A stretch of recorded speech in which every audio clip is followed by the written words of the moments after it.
Alrighty, welcome everyone. I'm Teeaboo. Happy Halloween. It is Halloween day here in place where I live. Happy Halloween. As you can see, I am dressed up in my costume. My costume is being literally a vampire because I'm literally a vampire and nobody fucking believes me. It's kind of crazy. Like, I've had this channel for over a year and, the Japanese audience caught on pretty quickly by starting to call me Hakushaku. And, I made the overt hide in plain sight joke that I was drinking virgin blood out of my cup instead of drinking tea, and everybody laughed it off. And I found that that's just the funniest thing, that a real life vampire living in modern times just has to become a hikikomori, stay in their room all the time, keep the window closed and not let any light in, and then as long as their camera is mirrorless, everything's all good and you can just become a minor YouTube personality with no problem. I mean, look at my fucking teeth. It's pretty fucking obvious, right, guys? Like, I'm a fucking vampire, dude. I don't need to dress up. I drink blood. It's simple. That's how this shit works. But anyway, the actual answer is that I had no desire to try and get over to Party City sometime in the past week after realizing that, hey, I should probably make a Halloween costume. So I decided to do this little shitty bit where I pretend that I'm actually a vampire instead. Aw, no. Now I've put a layer of the veil over the layer of the veil, which is true, which is reality. Spooky. Yeah, okay, so it's Saturday. Saturday's normally Yu Hakusho day, but I screwed up my entire schedule for this week, so sorry. Seriously, that's what's going on here. The whole poll thing really threw me off, and also I was like not feeling okay on Monday, and so things got all mussed up and wonky. But here's the deal. Here's what's going down. It's Halloween today, so I'm recording this today, and then tomorrow, which was KyoAni slot and is still KyoAni slot, there's not really anything right there right now, so I'm just gonna like shift some stuff around and make Yu Hakusho tomorrow and we'll deal with it. I guess. Hopefully that works out. In any case, we're gonna watch Yu Hakusho another day. Today is Vampire Hunter D Bloodlust, because what the fuck else would I watch on motherfucking Halloween? Technically, this should be Retro Monday OVAdrive, I guess. I guess when I make it a thumbnailed video, I'm gonna make it a Retro Monday OVAdrive video because it works for that, but it's also a Halloween special sort of kind of thing, but also not, because I don't really do that kind of thing. It doesn't matter. We're watching Vampire Hunter D Bloodlust. This is a 2000 film by Madhouse, directed and screenplayed and storyboarded and multiple other things by Yoshiaki Kawajiri. You've heard that name before if you've been on this channel for any period of time. We've watched a bunch of his stuff, some of his stuff. Remember Cyber City? OEDO. Yeah, that cool cyberpunk, badass, kind of hyper-violent, pretty bloody thing with really cool use of light and shadow and architecture and stuff to create characterization in a weird world where everybody's kind of an outcast, and like our main characters are bounty hunters and they die if they don't get their bounty, so there's this constant tension where the hunters are also the hunted. Yeah, so Vampire Hunters, that sounds like a pretty easy segue from the things that we've seen Yoshiaki Kawajiri work on before. Side note, I've also seen Ninja Scroll. I have seen it. It's fucking bloody and horrifying and great, and also really pretty and gorgeous in its own horrifying way. So, what are we looking forward to here with Vampire Hunter D Bloodlust? Well, as I usually do, I like to go and look at the staff just to see if there's anything interesting that I can glean from it. And besides the Kawajiri himself, which is a pretty relevant fucking role, I found a lot of background artists who did a lot of work on stuff like Labyrinthos, and key animation on stuff like Stink Bomb and things that we've watched really fucking recently on the OVAdrive slot. So lots of stuff connects. But the absolutely most interesting name that jumped out to me was one Yoshitaka Amano as the original character designer for the characters here. The reason that jumps out to me is because obviously he's the guy who did the character designs for Final Fantasy, and everybody knows that Final Fantasy is like my favorite. No, that's not why. He did the character designs and a bunch of other things and like story and stuff for Angel's Egg, which is kind of interesting because Angel's Egg is like set in a world that's got a lot of dilapidated kind of gothic light, weird, dark and stormy, water infested, gross and overgrown, but also just like creepy and horrific imagery. And all of the designs that are built into Angel's Egg fit that imagery really well. So if we're moving into a gothic-inspired world where there are vampires and vampire hunters and stuff, that sounds pretty fucking good to me. I expect great things from this film. I do not expect a great discussion from me about this film, because what I expect from this film is to be sucked the fuck into it within about 30 seconds of actually beginning, because that's what happened to me with Angel's Egg, and that has happened to me before with Yoshiaki Kawachiri Works, and it'll probably happen again. But anyway, this is a 2000 Madhouse film with, like, an incredible staff. Go and look at the staff, because I just picked out one for fun, but, like, go and look at the staff. It's insane. And, it's an hour and 40 minutes of vampire hunter D. This is also kind of a continuation of some other things, but the other things don't actually apparently match up to the thing that's a continuation of it, and it kind of stands on its own anyway. So maybe we're supposed to have some context on this character, D, who is a vampire hunter, and is D, like, that's all we know. But we're probably supposed to have some context with him. I mean, there's some stuff, right? Like, we can pull certain general knowledge-y tropey thingies about vampire hunters and Van Helsing-y stuff and all that jazz, but we don't really know how those tropes got into Japanese culture, if at all, and we don't know how much, like, interest Yoshiaki Kawajiri had in old Western vampire movies and stuff. It's kind of hard to know. What kind of an inspirational lineage are we looking at for vampires here? I have no idea. It could be completely separate from everything Western. It could be old and classic. It could be entirely inspired by, like, the Bram Stoker's Dracula. It could be fucking anything. It could be Helsing. In fact, it looks like Helsing was inspired by this. Like, I really get the vibe that Helsing was inspired by this, and that this probably did it better, which is amazing as a thought. Side note, I fucking like Helsing. So things that I expect from this. Gorgeousness, kind of insane, like, old school animation. Just insanity levels of old school animation, because lots of darkness, lots of, like, physical visual darkness on frame, and the use of darkness and blackness and light and shadow to tell a major element of our story. Music and the way that music is integrated into the storytelling is something that's always stood out to me about the way that Kawajiri works. It's just usually really fucking good, and I don't know whether that comes from a sort of situation where he knows his composers really well, or if he's just, like, good at putting music to animation, and I just don't know. It's been a consistent thing that's been good with him, so blah, blah, blah. Okay, so now you know as much about Vampire Hunter D Bloodlust as I know about Vampire Hunter D Bloodlust. It's a film, 2000, Madhouse, Yoshiaki Kawajiri, original character designs by Yoshitaka Amano, and a lot of people think it's really fucking good, and I look forward to joining the ranks of people who think it's really fucking good, and hopefully bringing a few of you along with me. So let's watch this thing and just kind of gawk at it for a while, because that's probably what we're gonna do.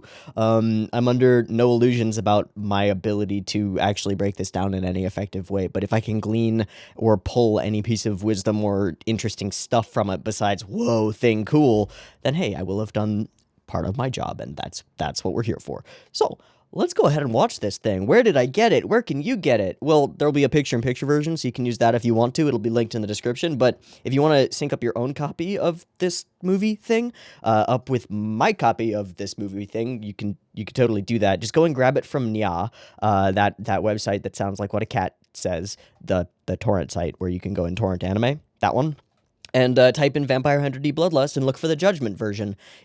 It looks like a good version. It seems to be the best version. Go grab that version.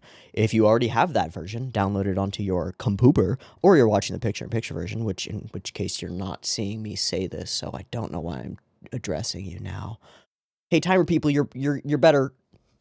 Or something, I don't know. But if you want to do a syncy thing with the timer-based version up on YouTube, you are welcome to do that. Get your copy ready, because the beep beep timer to count it down to 0 when we actually start the thing will be coming at you right now.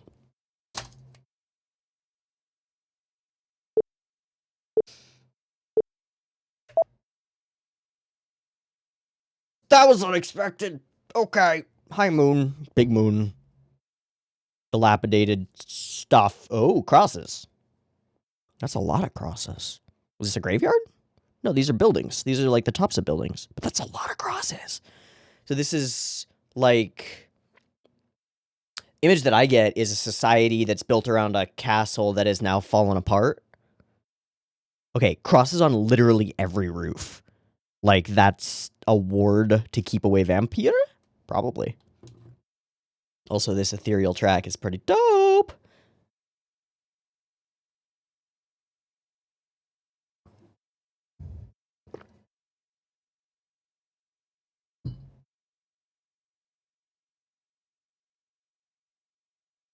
Oh, hi, doggo. You smell a vampire?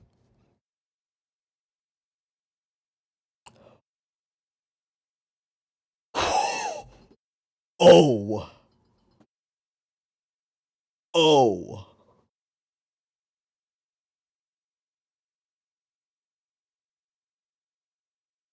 Is this our boy or is this the vampire? I don't know. I mean, those are some fucky horses. Whoa. Whoa. Do you see the way that the looks on the person are? Whoa, the bright... Oh my god.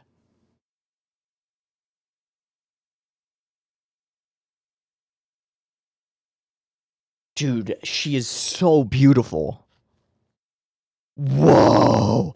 Whoa.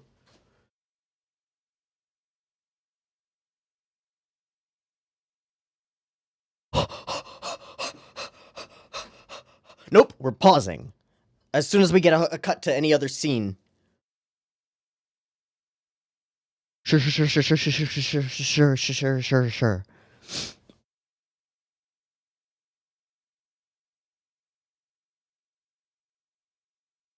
Sensible, makes sense. Big bounties. Wait, is that a space station? A Dunpeel, a half-human, half-vampire. Ah, so he's already an outcast. At war with himself, feared by all, tortured and alone, he is D, right? He's gotta be. D. Wow. Wow.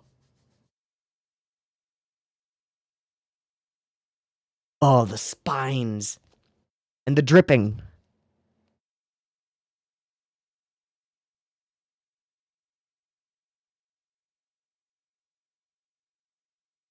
Sunlight.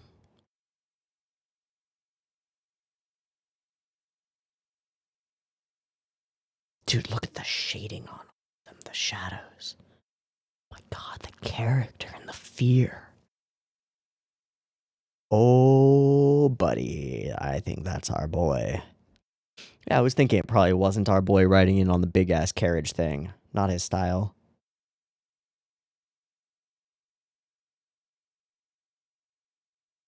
Long hair, don't care.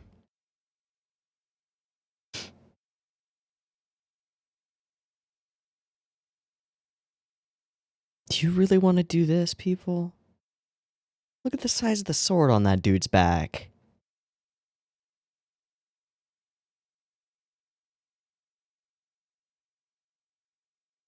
Those little spikes on his pauldrons are so cool. He's walking around in the sunlight, by the way. Just remembered that. He's half vampire, right? Okay, so that doesn't affect him. I said, okay, hello. What are they trying to... You fucking idiot. He doesn't care, he knows. Whoa. Who's that voice actor?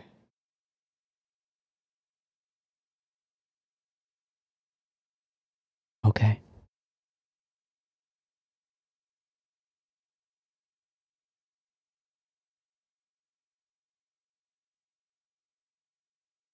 Well.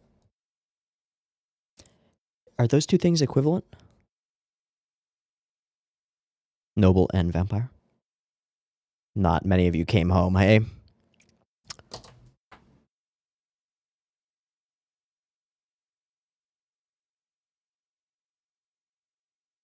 Ultra violence.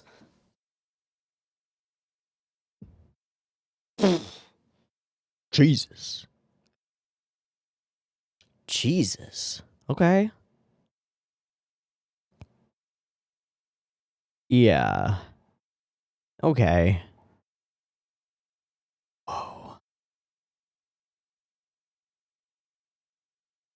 I think I know what that means. What if it... Okay, so there's some technology here. Okay, okay.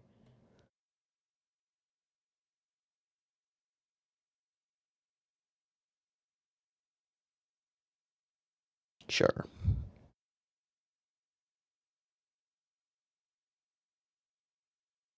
So they understand that's a possible inevitability. No, absolutely. Would you rather she become one of them? Like...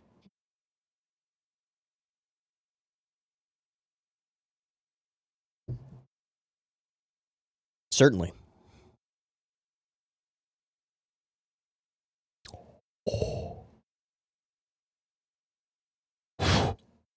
Yeah, that is some nerve, man. Also, y'all should stop because he's your only hope. Yeah, you fucking idiots. That wouldn't work anyway, right? There's no way it would work. Damn right.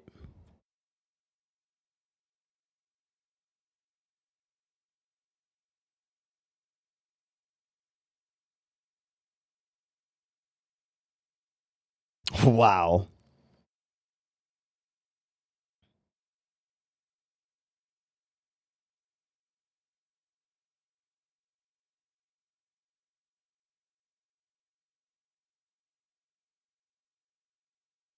What the hell is that thing?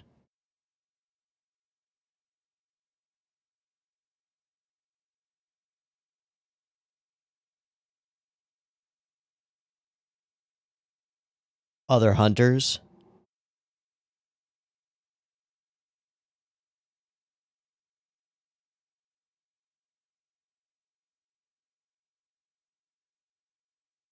Oh, that's why.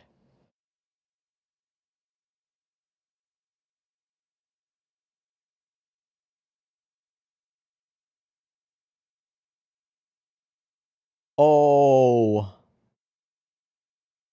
Whole town, eh? Oh. So what happens? Is this ghoul equivalent? Like, I assume so. These don't seem like full-fledged vampires. These seem like the zombie equivalent, lower level peeps who've been blood-sucked but haven't been given the blood in return. Oh. Uh-oh. Yeah. But I don't think that was the voice of our boy. Wow, they just get right back up.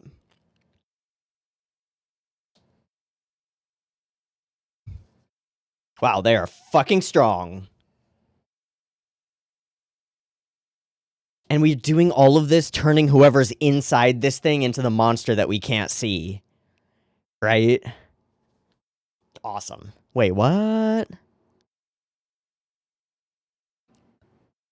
Shit is right. Now you're trapped. Now you fight.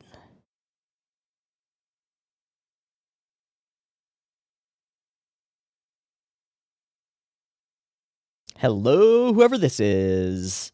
It looks like AC/DC. Oh, it's okay.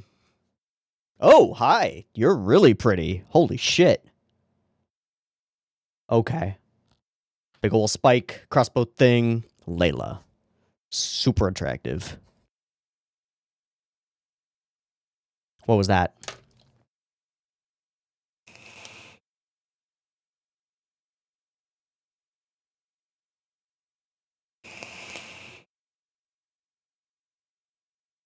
Silver bolts. Just a hail of them. Wow.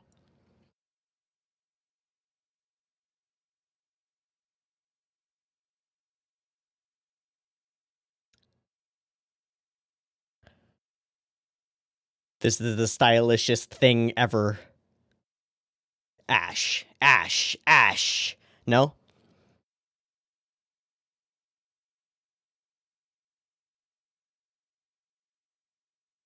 Go, goggles.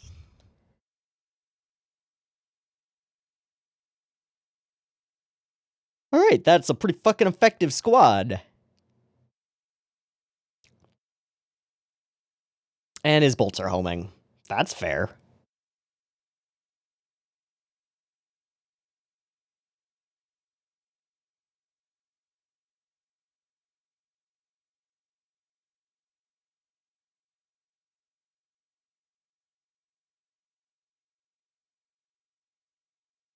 I think that's probably homeboy, right? Or is it much worse? It's gotta be homeboy.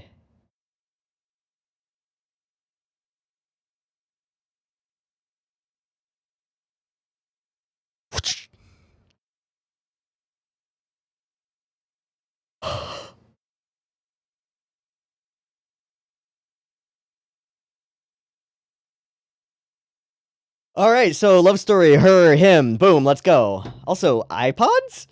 Are earpods? Holy fuck, what a badass. Oh my god, he's so cool. Ah! Sure, sure. Yes, yes. Right? Probably.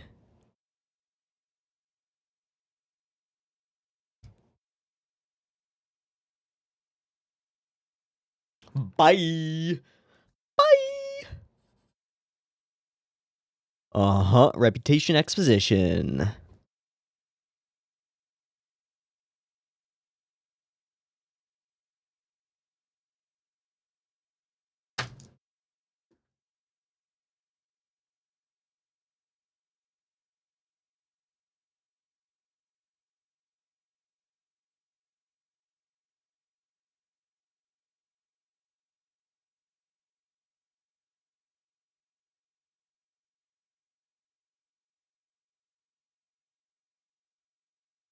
Mm-hmm.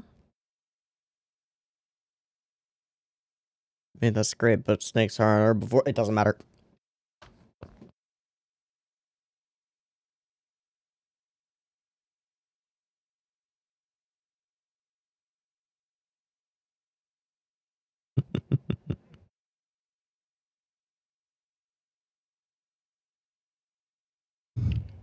You know what he reminds me of? Machine Head!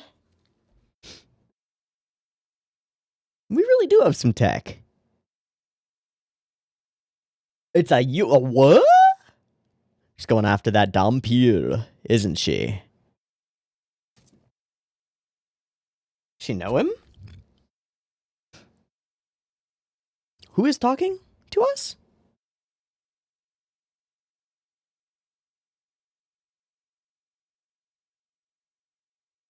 Who is speaking to us?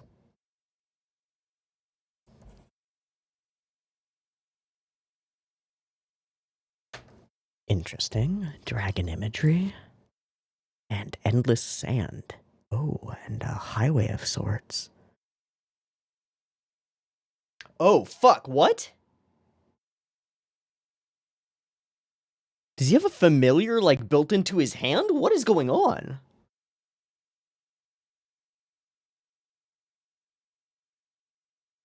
Here's the motorcycle coming. Oh, you can feel the angel's egg in that shot, eh? Eh? Just a little bit. Wow. Oh, God, it's not the oh my God. What? That's amazing. Dude, he is really fucking tall.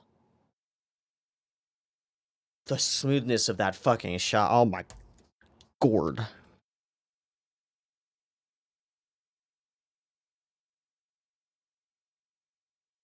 Gonna jump on them? What?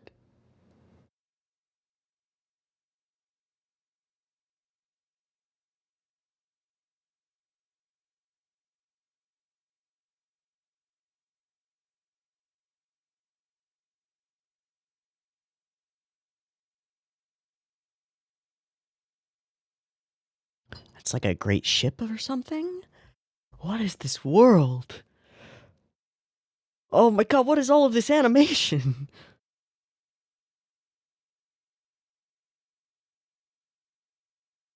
What the fuck is that? A what?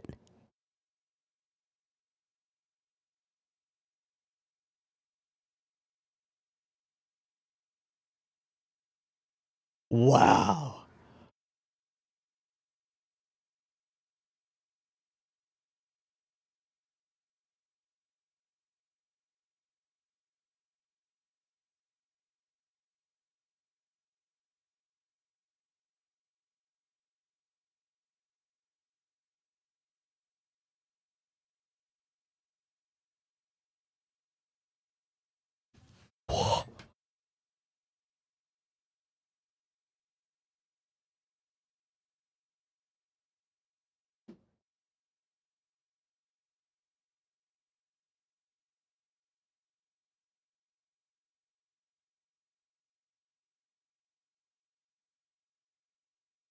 Just the mirror visual choice is so insane. Dio?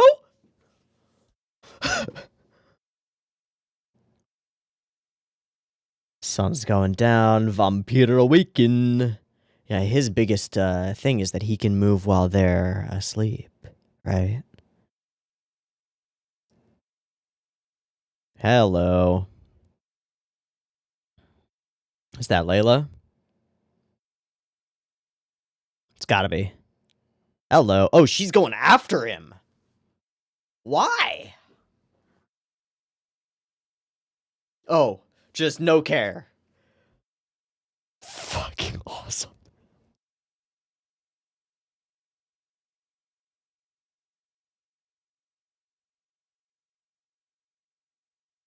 Ah, she's going after the bad boy. All right, and it didn't work.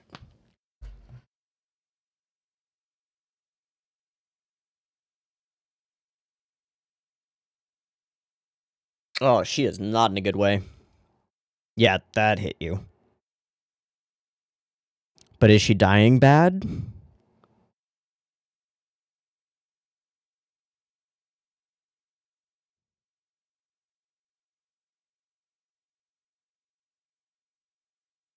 Hello. Whoa. Whoa.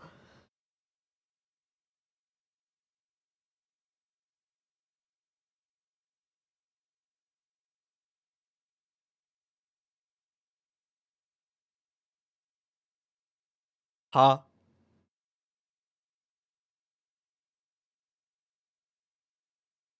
I think he's done it before.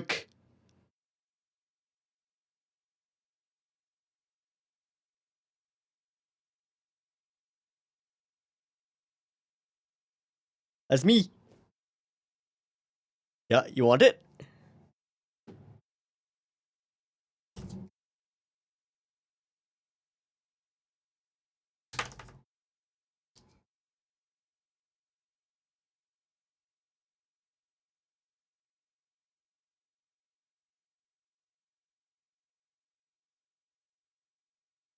Hi, Charlotte. What? Wait. Was she waiting for him? She knows him. Oh, I don't think so, dude. I don't think so, Han bro. I think she wants this shit. What if they're star-crossed lovers and he's actually not lying about having never used his fangs on a human and they're actually just in love? Hey, can we go talk to Layla really quick? Yeah, are we gonna vampire her? We are not gonna vampire her.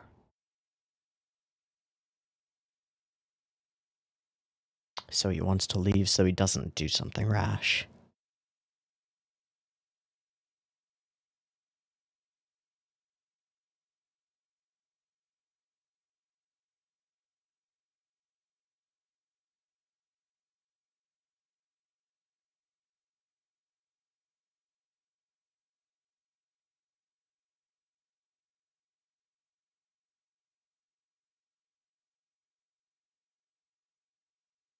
He just bandaged her. He didn't bite you, did he? That requires genuine fucking restraint.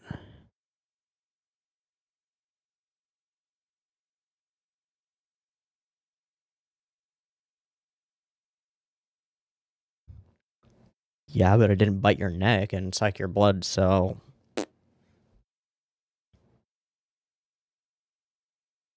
It's literally his business. Oh. I think he's got you there.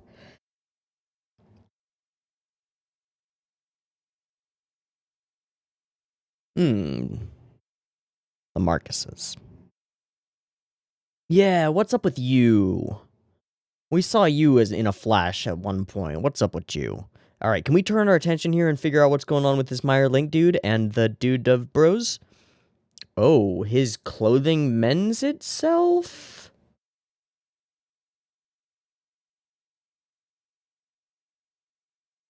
Whoa.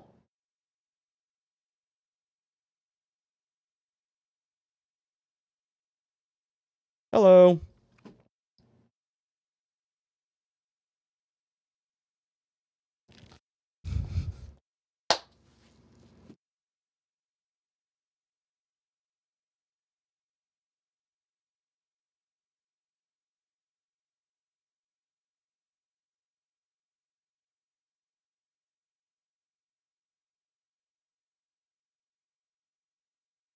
Fade to white. Okay.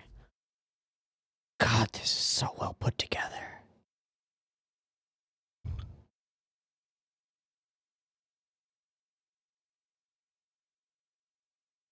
Is that a skeleton or something?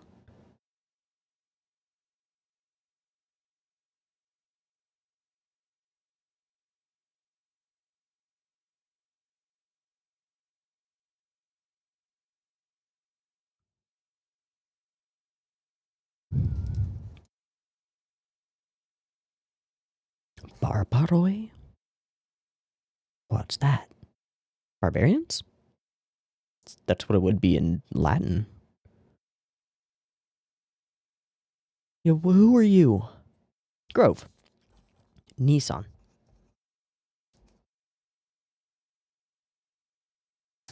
What's wrong with him?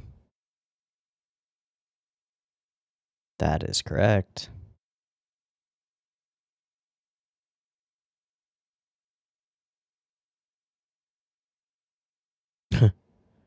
Same idea on both sides, eh?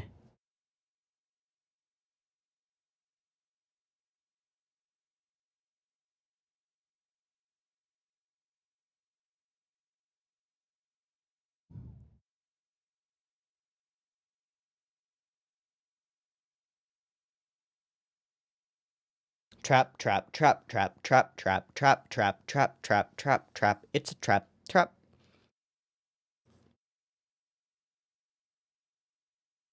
Trap, trap, it's a trap. This is bad.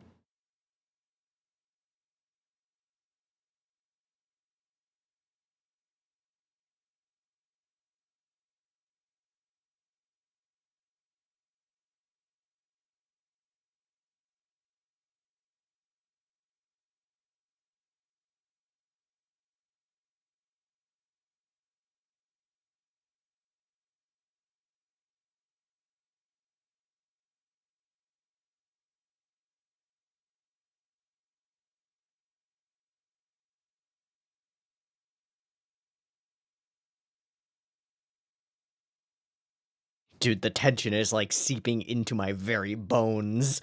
I am made of tension right now. Oh, fuck. It's all illusory?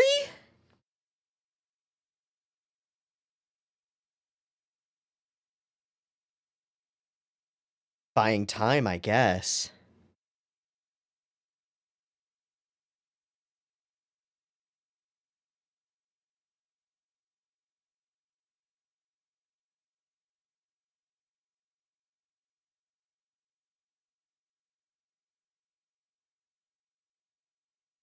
Oh, the Barbaroi.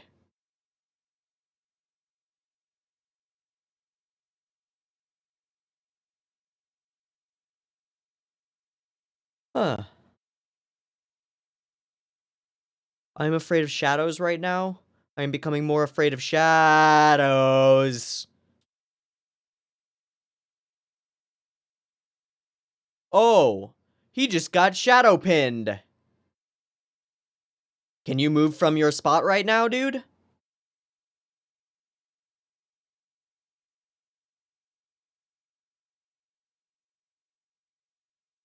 Dude, please look at the place where that knife is driven into your shadow. Mm-hmm. Oh! Well, look over here as I am bleeding. He's frozen.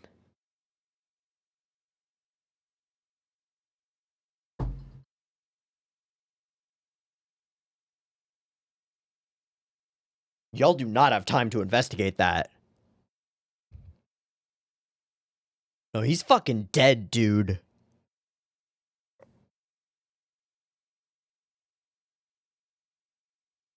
Wow, this contrasted to the just like the easy murderification of an entire village of vampires. Boom, we're in the real shit now. Back over to D. Yeah.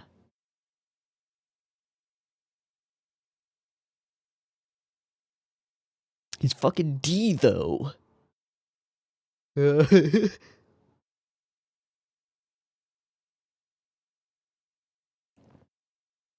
I love that we get like this almost a comic relief. What the fuck? Oh. Oh.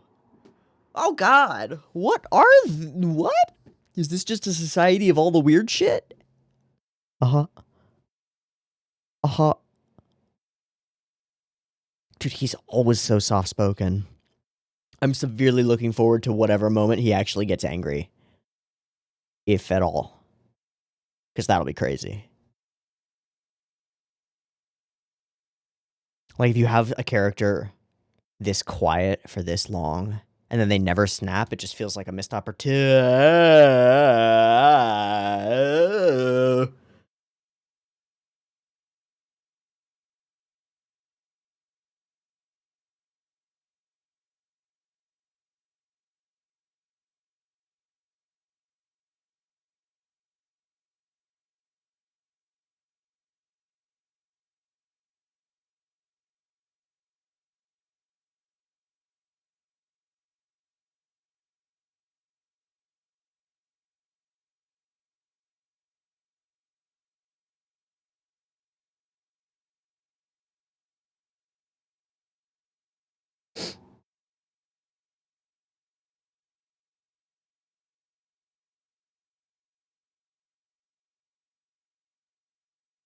Okay, this is like a Spirited Away level of weird shit place. Oh, $1 million in gold.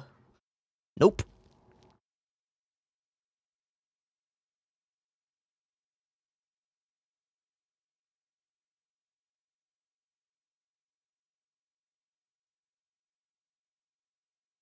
I did not really. Jesus, Drosselmeyer. You look different.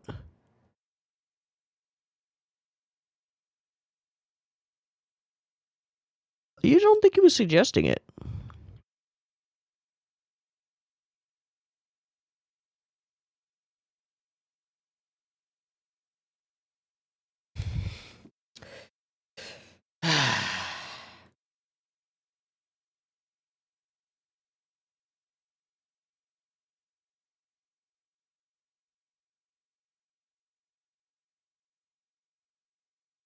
Uh-oh.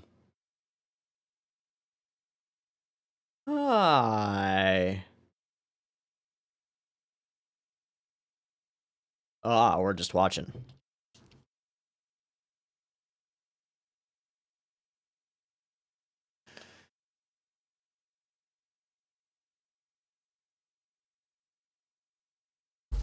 Okay. We do something to Grove. We techno fuck him? What is this? He's about to get real strong. Okay.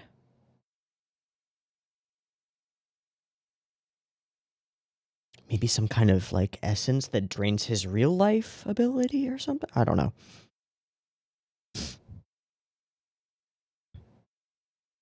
Oh, so you're going to petition for a 1v1?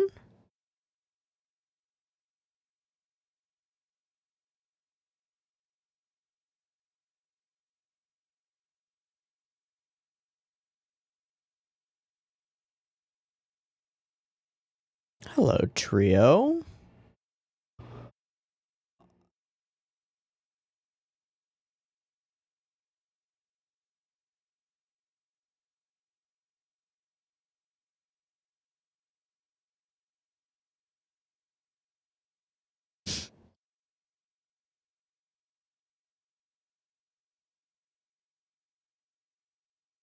Oh, shit. I think Grove is here. What the fuck?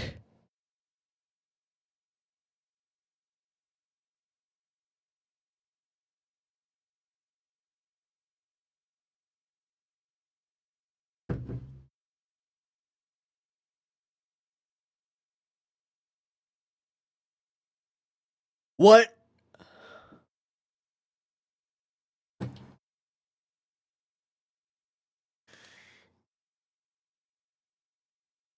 And he's drained even further.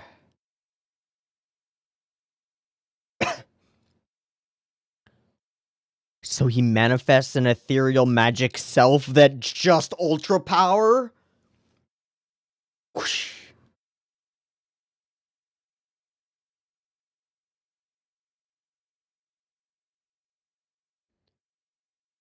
Oh, you're just a fucking void.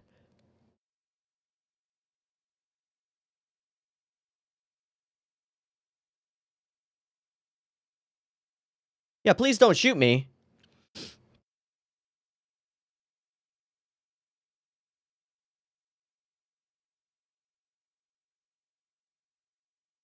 Does this kill the Grove?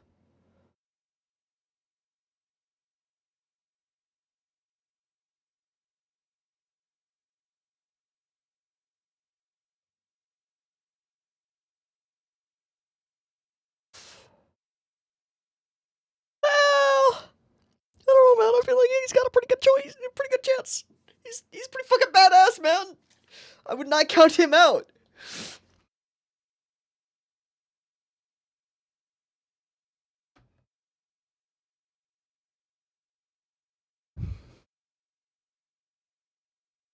Darkness Void guy was the shadow guy.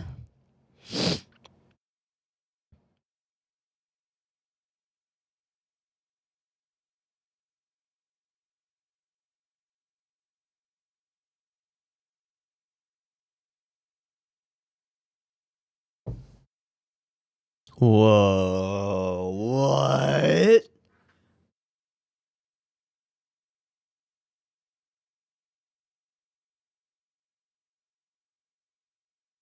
I don't get it, but okay.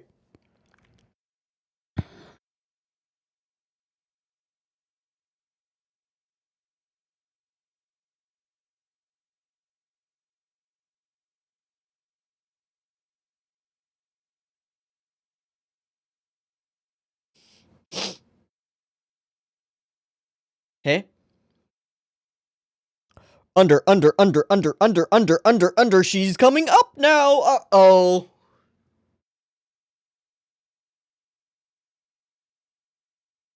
Um.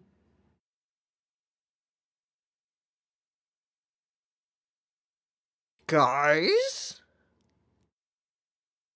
Um.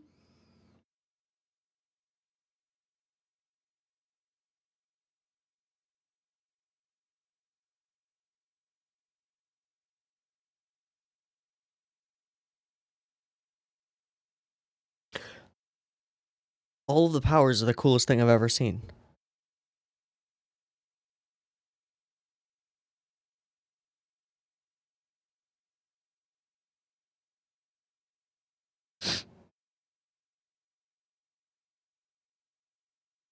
Yeah, I think your car is kind of boned. Did Grove didn't get stabbed, right?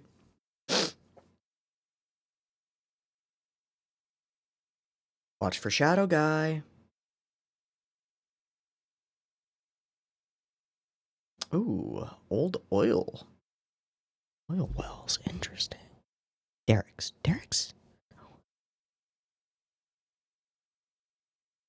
Do not split the party.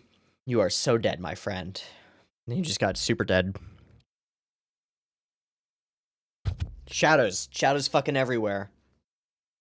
Oh my god. Okay, so what is going on with D right now? What is he trapped within?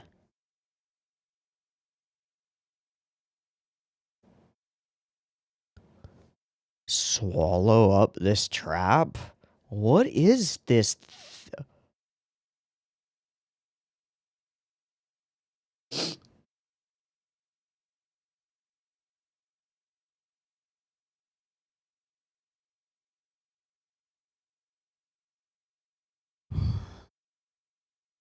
Uh-oh. Wow, he just like swims through the shadows. That's so crazy. It's like Black Sabbath, but so creepier. Ah! Also, look at where your friend is currently standing in the shadow.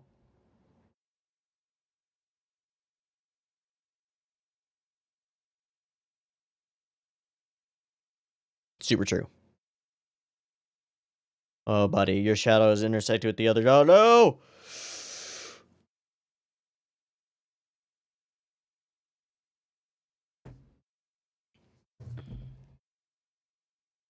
Hey. Wow. Okay.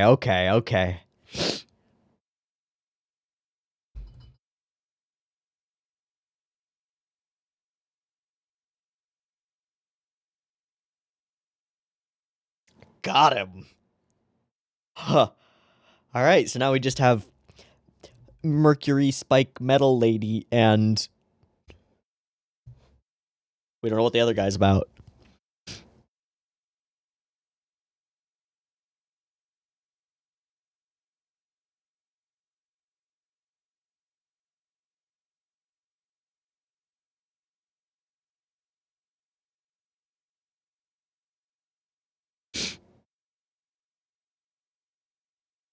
Thinking ahead instead of trying to race.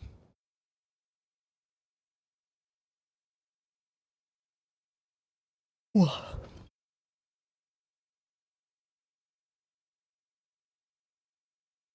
a mechanic, probably.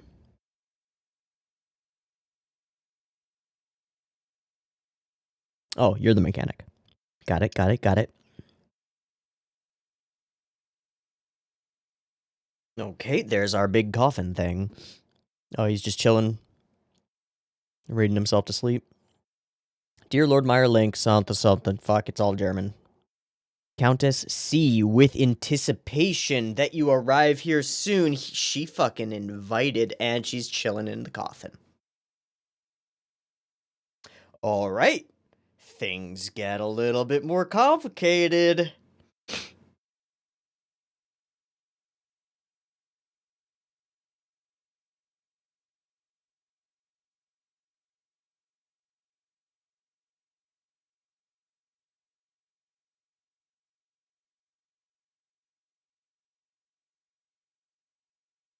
So other Dampiers aren't as able to be in sunlight as he is? He's that special? Whoa, that's a satellite dish.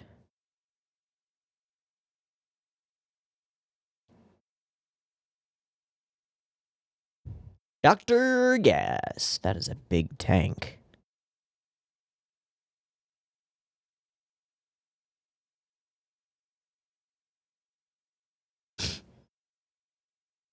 What?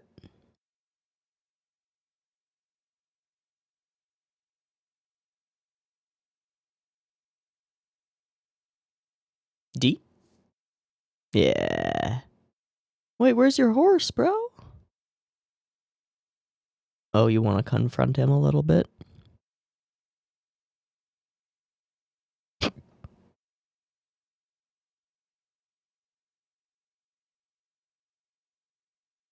True. Get the fuck out of here, Kyle.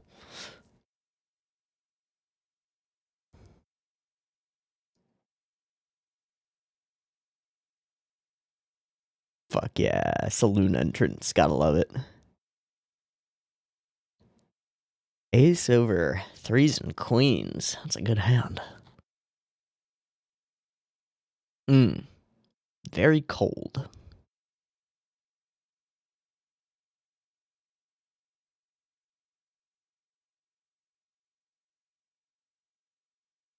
Who is this guy?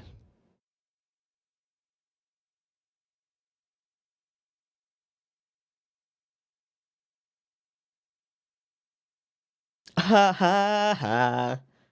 Hey, fun joke, buddy.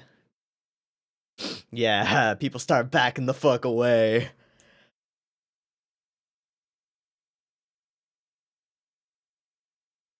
Wow, she actually is handing it over.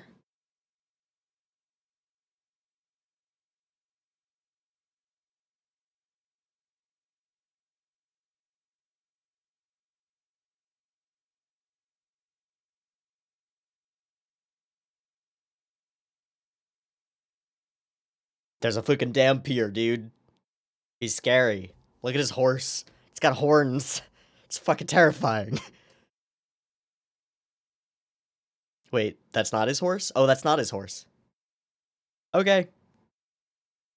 Clink.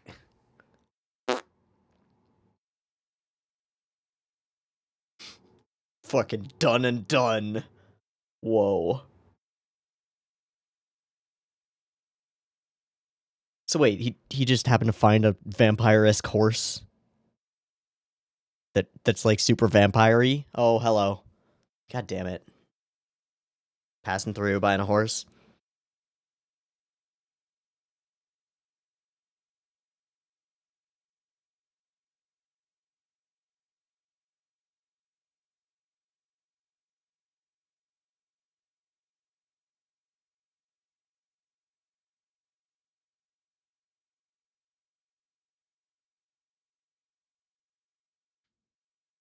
Layla, what the fuck?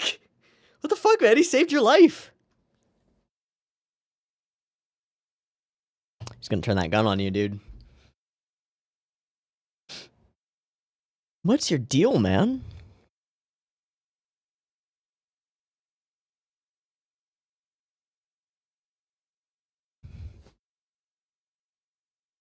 And they made the law.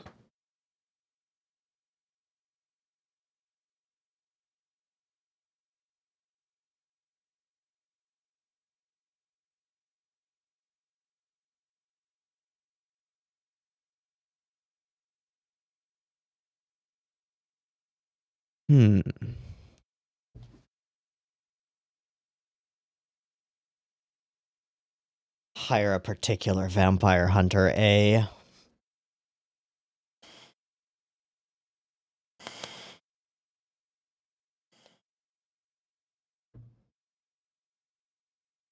Okay.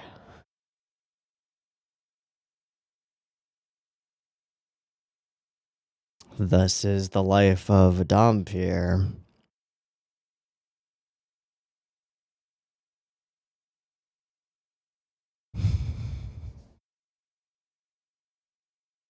Do you see that it...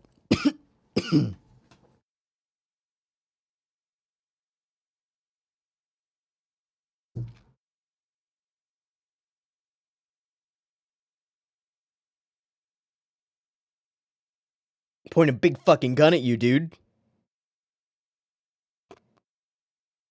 Pointing a big fucking gun at you, dude. Get the fuck out of my shop. Old Polk, best boy. Wrap it up, buddy. Get the fuck out.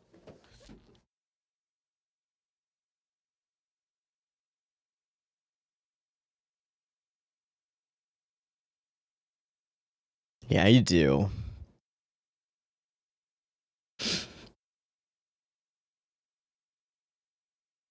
Were you one of... Yeah, you were. Ah! Yeah, get the fuck out.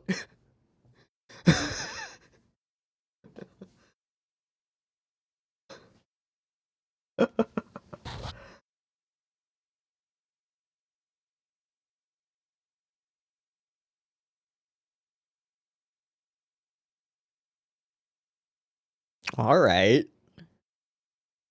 Yeah, hard to hold that shit up. It's a little big. Bye!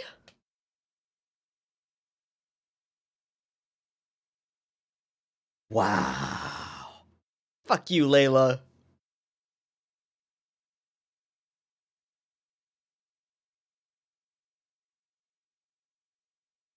Alright, 2 remain. Miss Spiky Spike and other guy. I think Bengay is not coming. God, he is also really fucking tall. All these characters standing next to horses. No, it's her. Yeah, he can't come outside. She can. Oh, okay. Oh. Baptism soon. God, she's so beautiful. So, like, ethereally gorgeous. In reflection, upside down. Okay.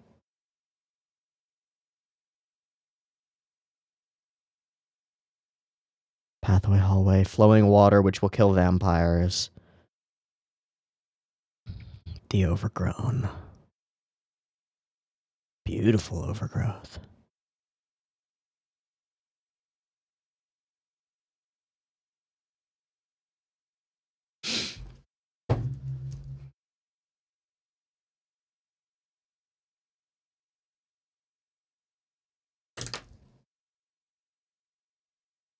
You wouldn't be able to, yeah.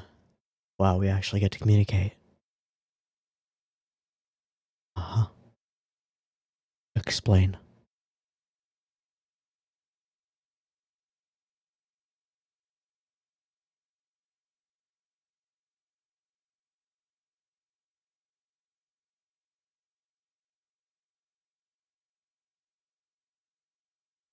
You love him. Yeah. I do, honestly.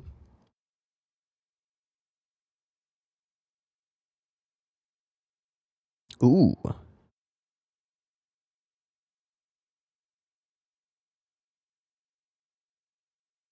Whoa.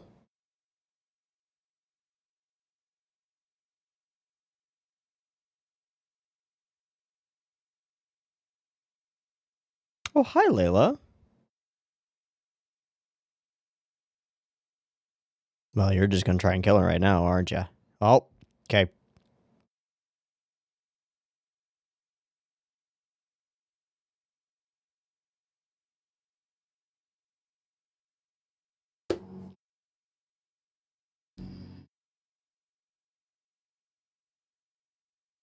Alright, can you... Oh, shit.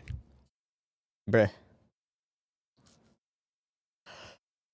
That's a really fucked up ideology. Oh, shit, dude. I think you just did the thing. Oh, nope, that.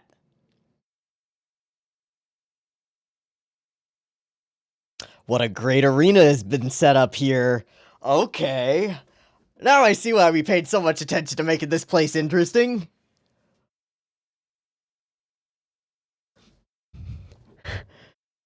It's like, hey, this feels like a boss room. Oh, she can just meld into anything? I thought she was metal. Wait, what just happened?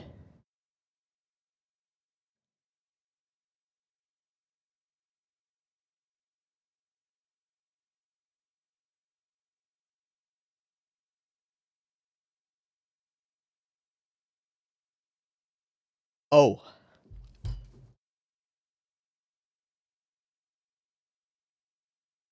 Wow. Wow.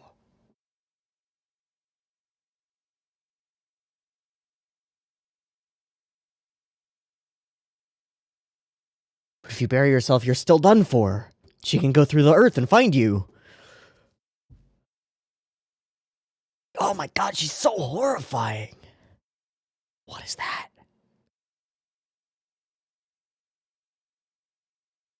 He's cutting down all the trees?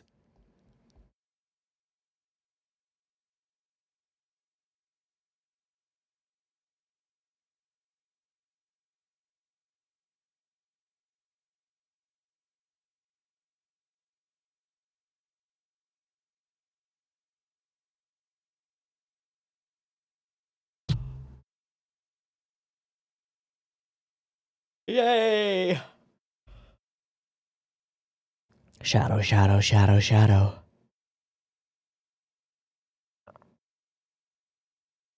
Oh. Okay, that didn't work. Oh no.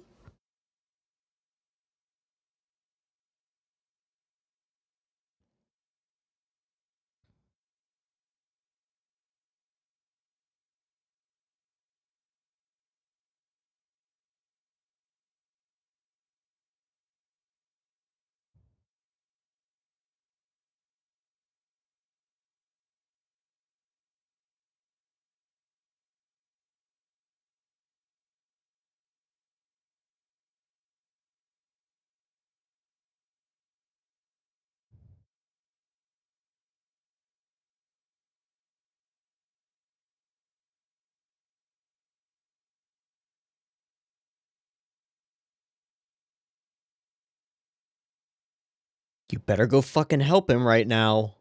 This is your moment to change your mind and go and help him right now.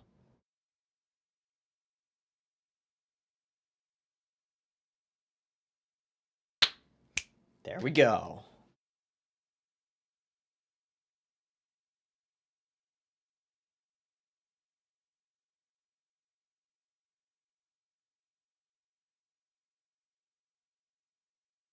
Oh, she's still around, yeah. Ah!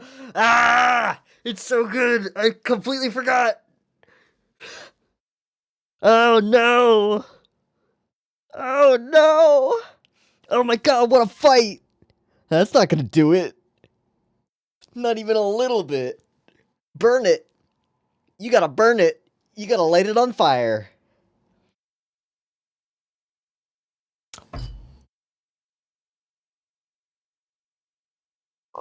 Oh!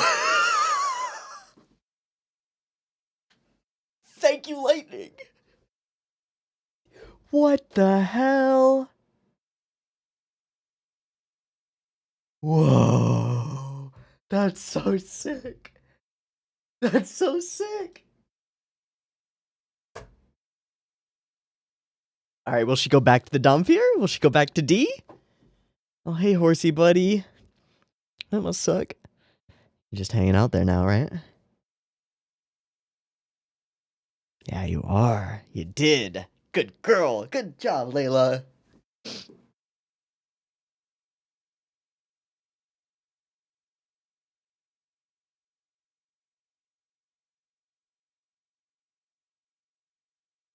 Sure. I mean, no? Obviously, no.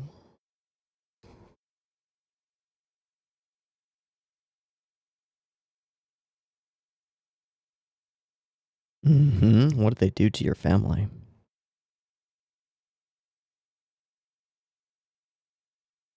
Well, it's kind of becoming part of my business anyway, but okay. Because he actually wants to know and has empathy?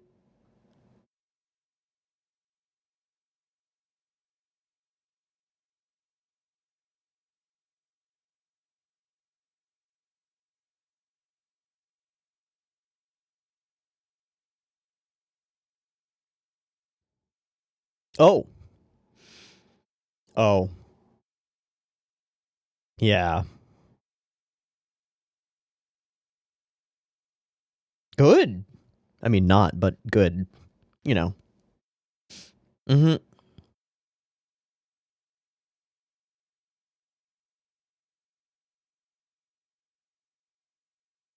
I fucking love this frame.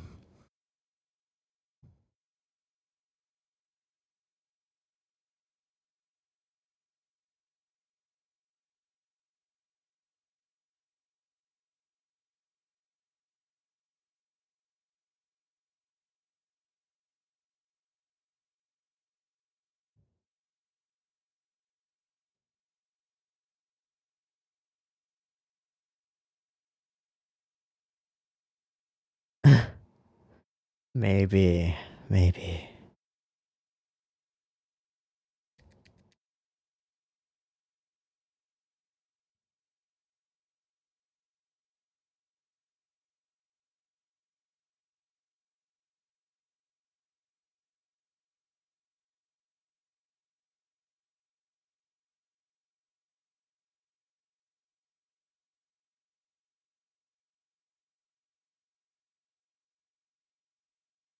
He's not. To stop more of him.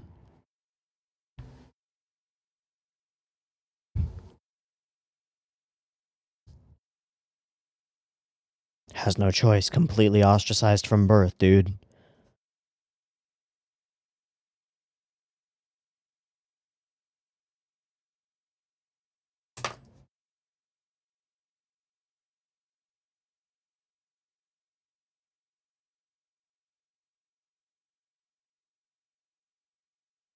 Okay.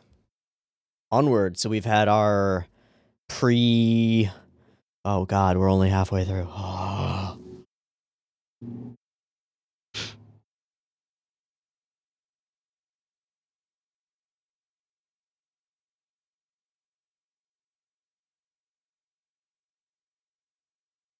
Except for, you know, the soldiers and sheriffs that you sent at me. That kind of sucks.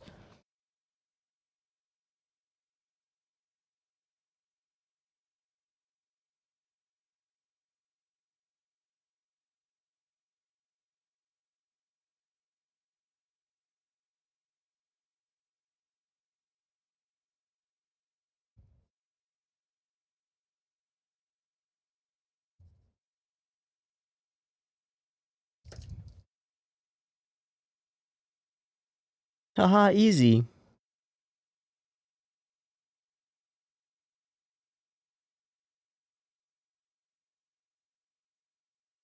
Blow up a bridge. Works pretty well. Saigo no chance da. She took off her thingamajiggy. Oh no, she did. She put it back. Well, you think so, but I see how much more of this movie there is, so I don't know. All right, big bridge. Place the charges. I don't actually know how they're gonna do this. And we don't know what that boy's powers are. Charges. Oh god. And it's almost night, right?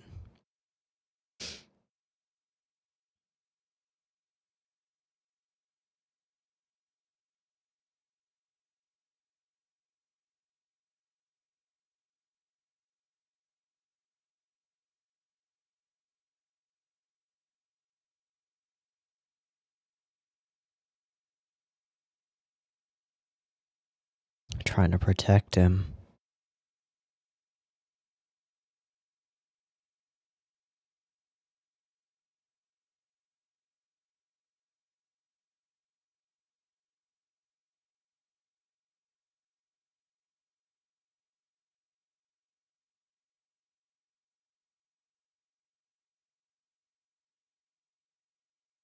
Woto.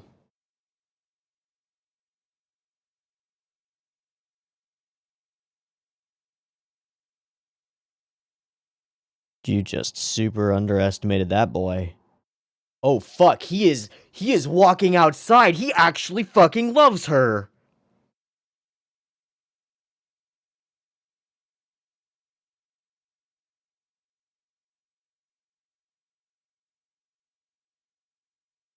You are screwed, Kyle. Oh, never mind.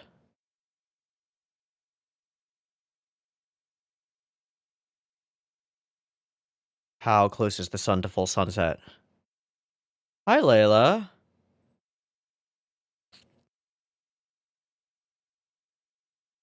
Realization sets in, eh? He straight up is going outside and killing himself to save her.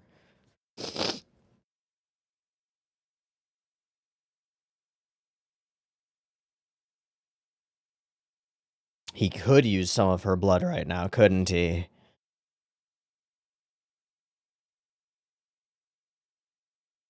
Shut up, Kyle.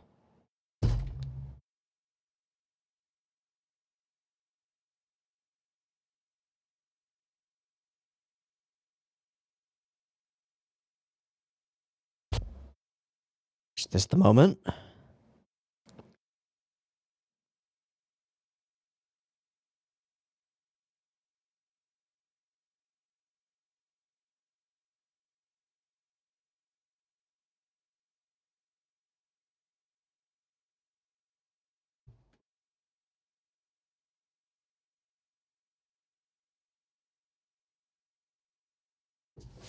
I mean, you can't really deny that that's the real shit, right? That's that real shit.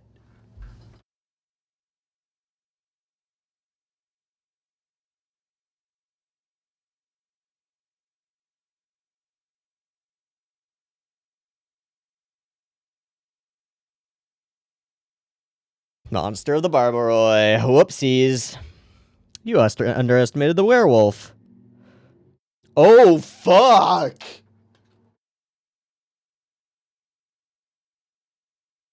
I didn't like him much. They're all disabled.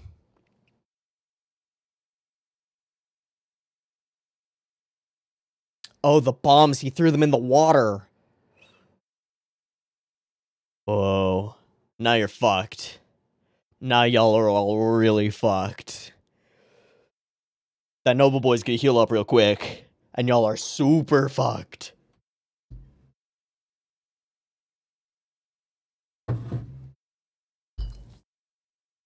Oh no, they're just out. And she did not have to bleed herself, right? But he is significantly weakened in this moment, isn't he?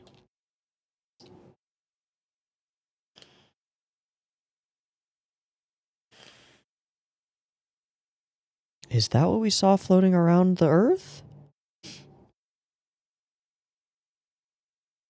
Is that what that was? Oh, the craving. The cravings.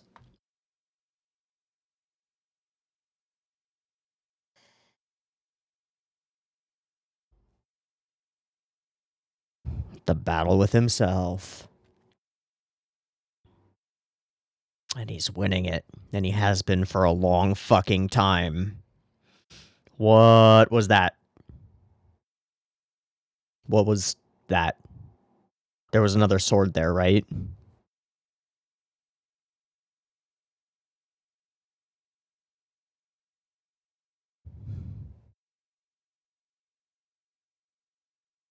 Good choice, Grove. Too late, though. He's all revengey now.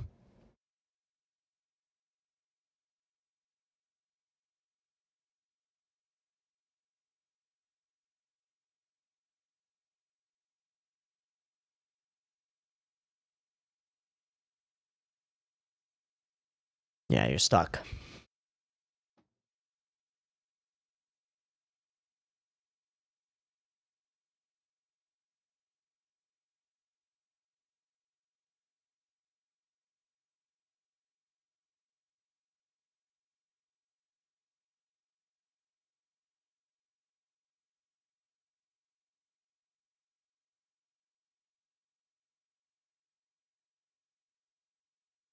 Even when you should?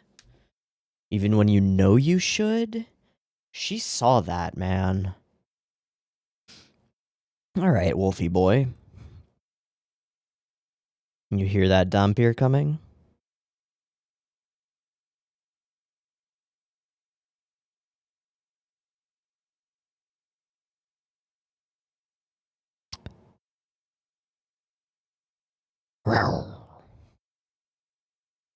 Ah!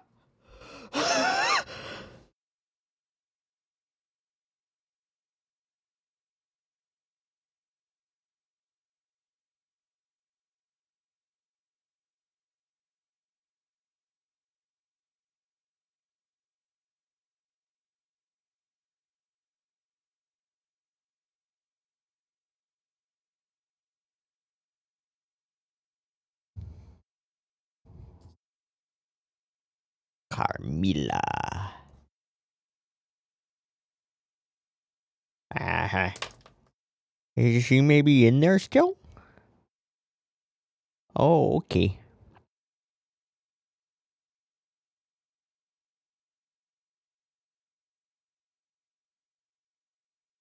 Okay.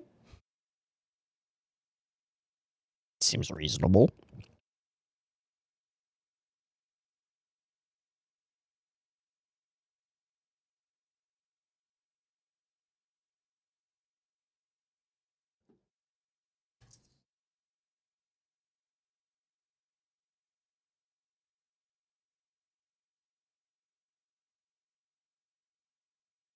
Ho ho ho ho! Conscience, shut up, buddy. Wow, that is a location.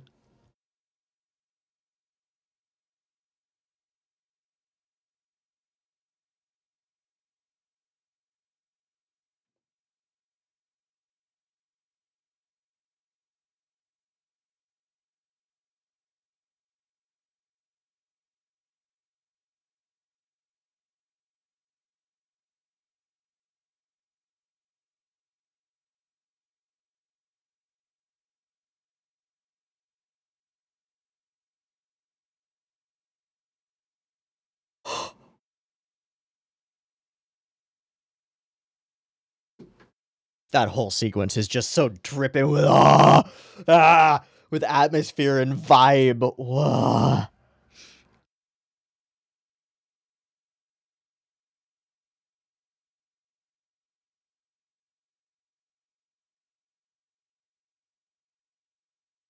Oh, we just end him.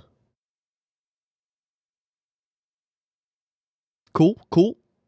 All right, Blood Knight, bro.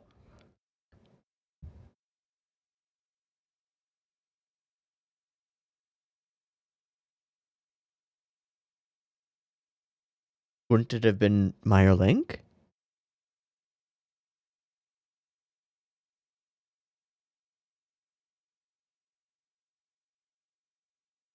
Whose voice is that?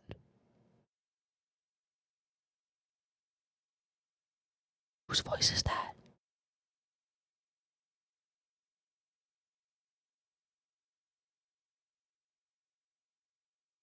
Yo, she's not dead. That's Carmilla.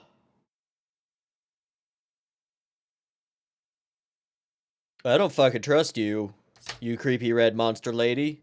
What is up with your hair thing? Uh-huh.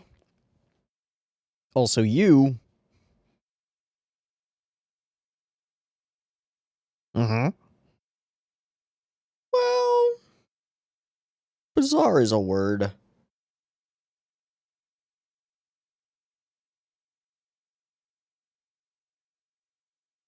The what?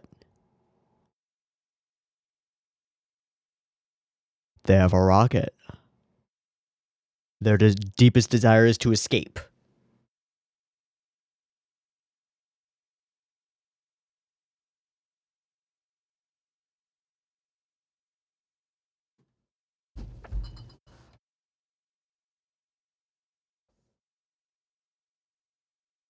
Dude, is our final thing gonna be a vampire battle in space?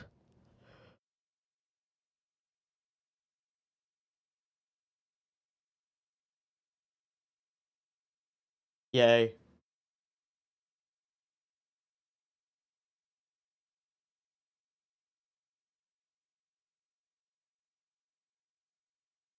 That's totally reasonable. What the fuck? We should maybe go now. Can we go now? Like, it's night right now. We could go. And then not get murderated? Okay. He's standing right next to her, isn't he? Ah! Oldest trick in the vampire book, and it still works!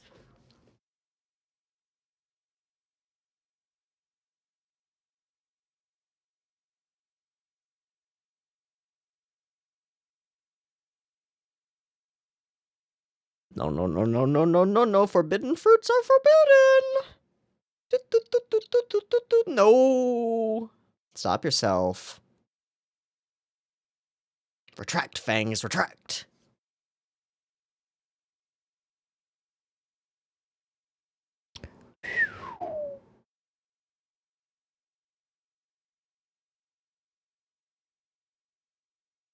The cruelty.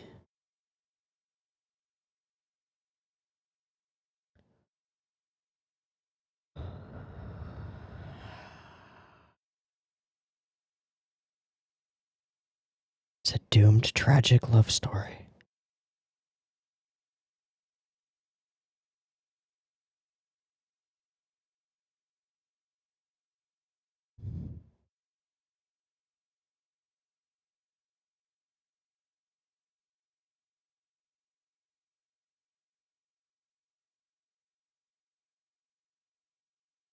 Just by our very nature.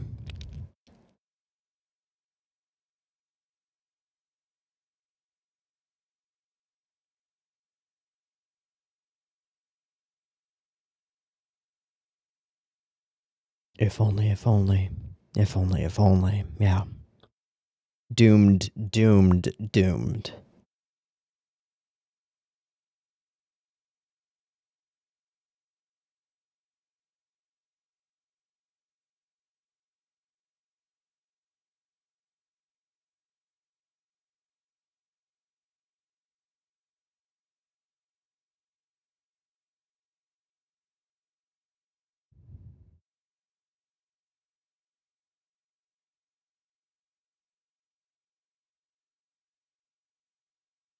Mm-hmm. Hello, unfinished business. Alright, a completely different thematic entrance. So, am I rooting for D? Am I rooting for the Marcus brothers?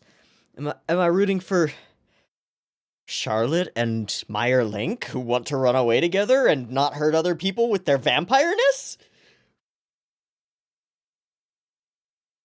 And the inevitable damage that they will cause people by remaining?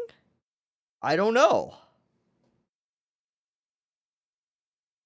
I mean, he's pretty badass. Hello.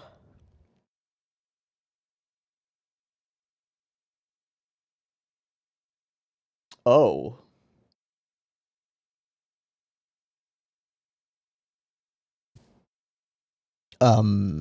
What? Wait, how did you... What are you doing here? That's not real.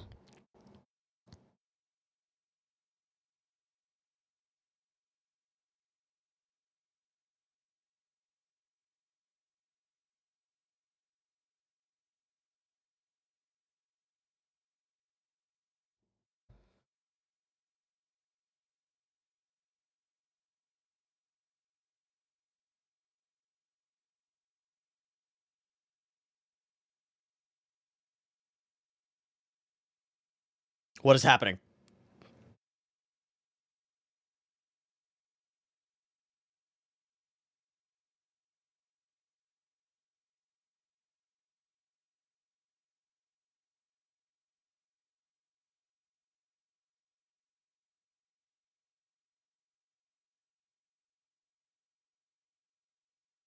Carmilla's still here, right? What's her game?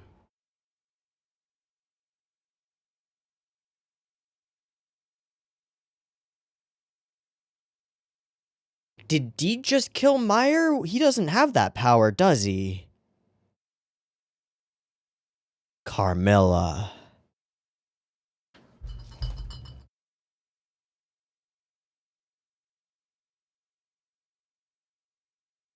Uh-huh, you're probably gonna die here.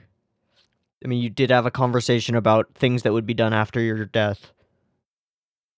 Flower on the grave and stuff. I think he's gonna kill himself trying to power himself up so that he can go and help.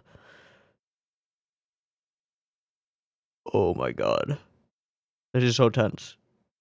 Dude, these like, they're like towers, but they're, oh my god. They're starting to lose signal clarity. Hi, Carmilla. Oh no.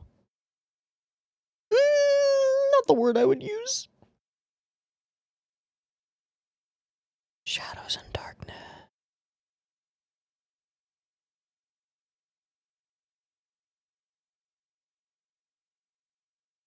Are those coffins? I would be afraid of all of the coffins.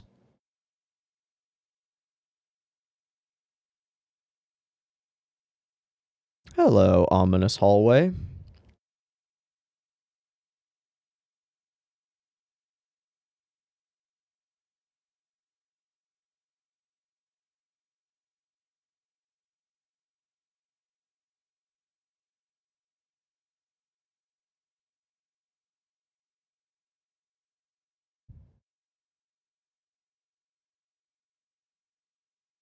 Is Carmilla his mom?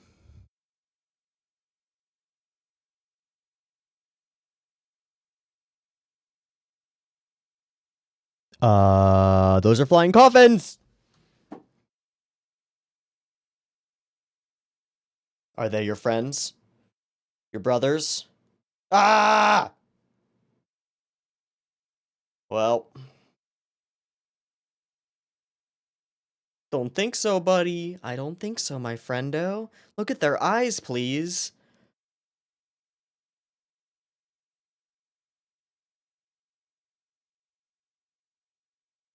Oh, they're just totally empty. You are in the heart of darkness. Also, huge magnetic rose vibes, which is super weird, but huge. Ah. Young Layla. Whoa.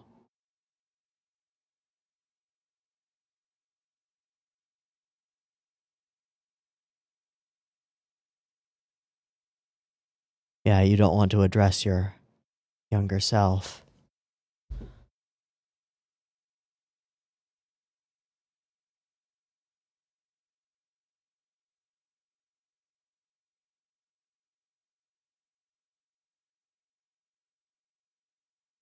No, this is just a vision used to fuck with D. The face will be horrifying.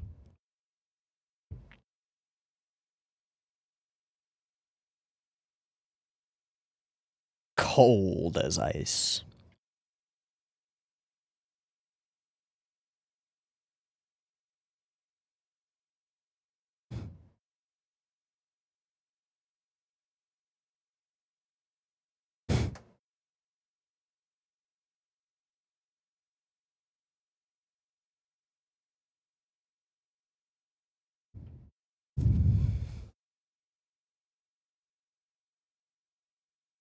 No longer even.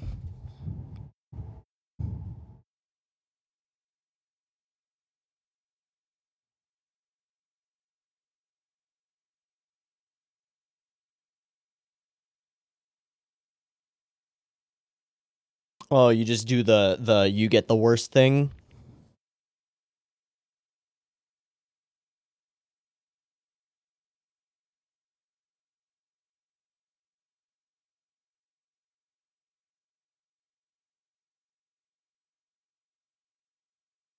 Not anymore.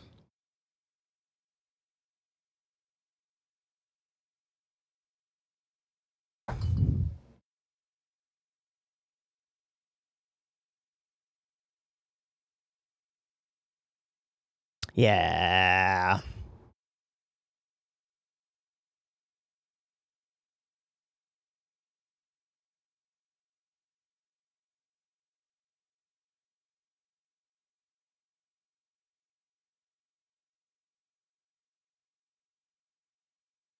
Why does she want Charlotte?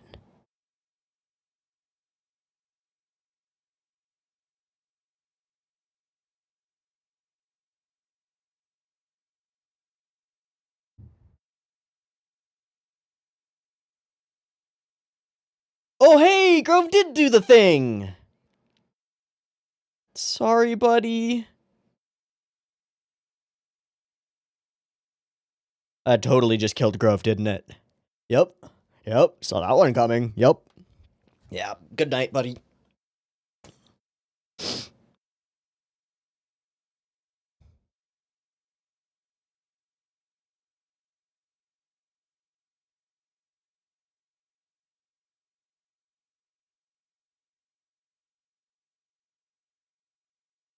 No, no, no, no, no, no, no. That's not him.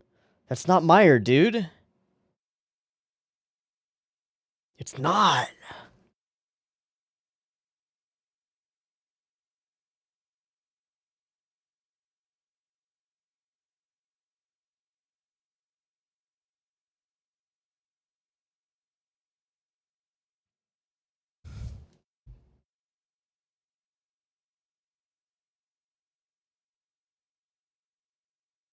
The castle itself? To reawaken Carmilla who is not, but is the castle, and has her own fucking blade.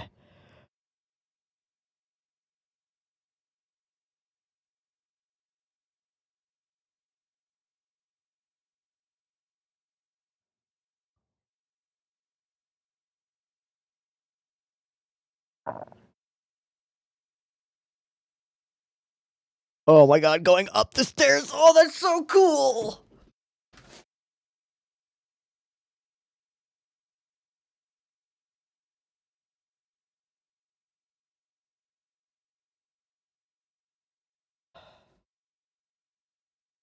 Meyer's not quite gone, is he?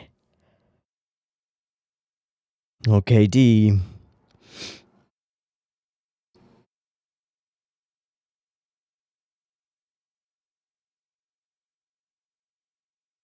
Another vision?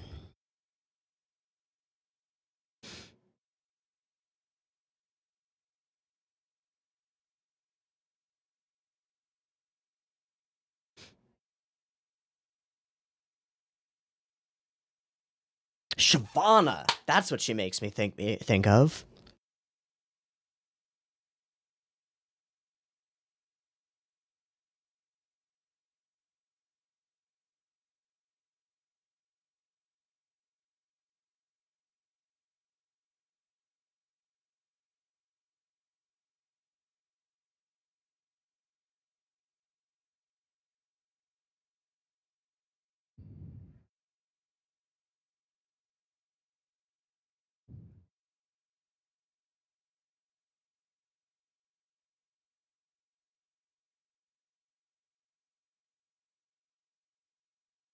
Ah.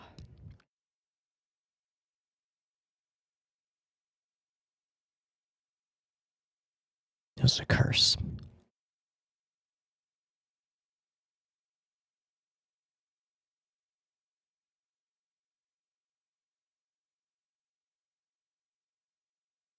Rather not.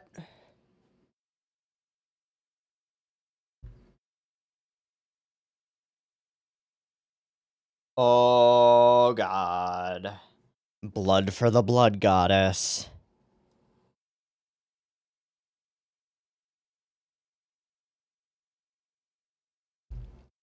The same resilience. Whoa. What?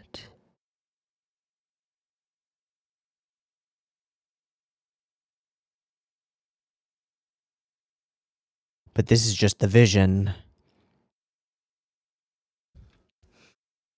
Okay, it's not just the vision. Oh, God. Hey, Meyer!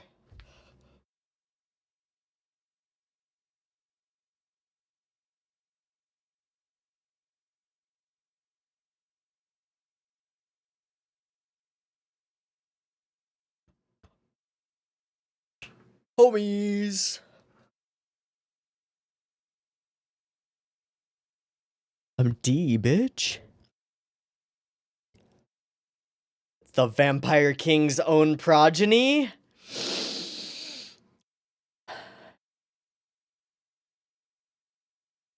And what is that face in his hand?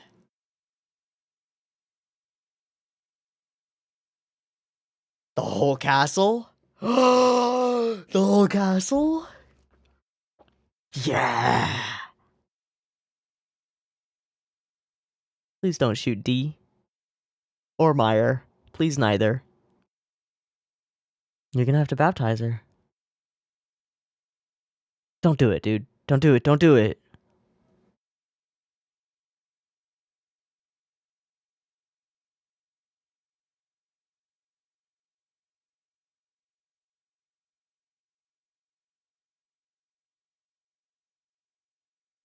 There. Oh.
There's no satisfaction to this.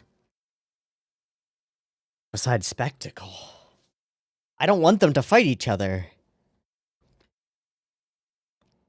It's just, as they say, it's inevitable.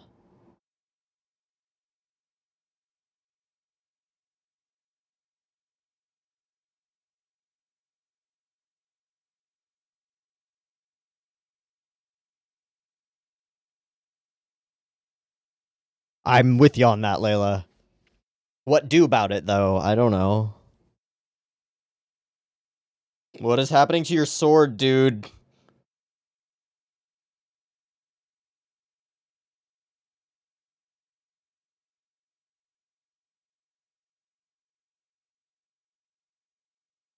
What is she gonna do?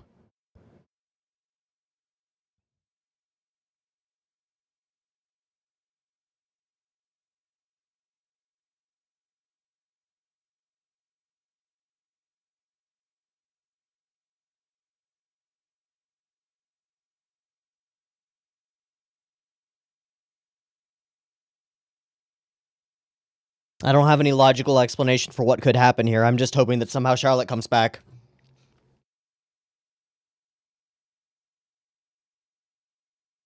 Why the ring?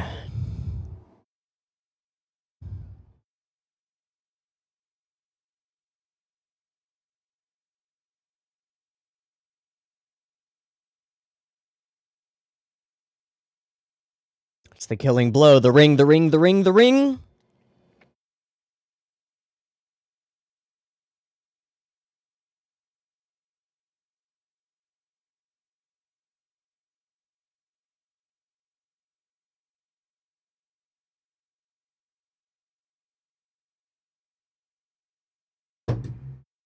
The ring.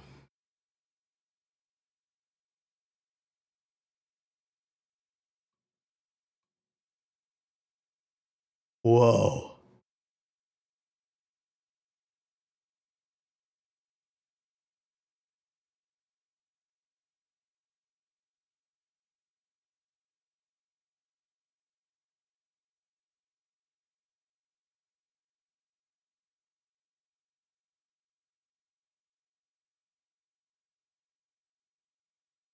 Maybe time to leave. Whoa.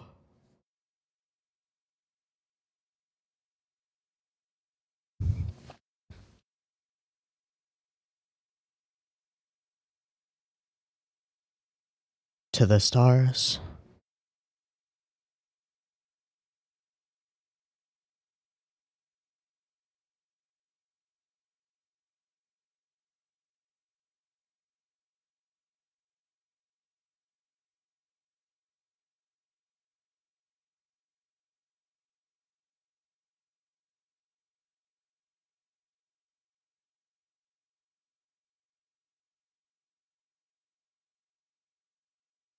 Whoa.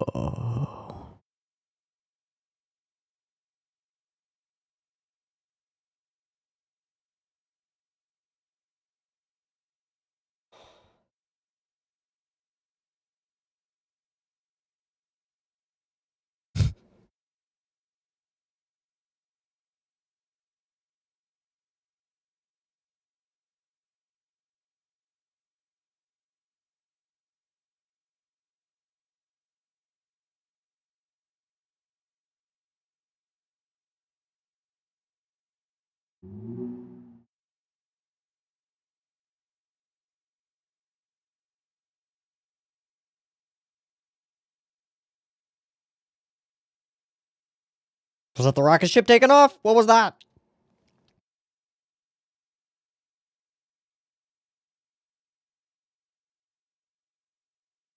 Ah. Ah.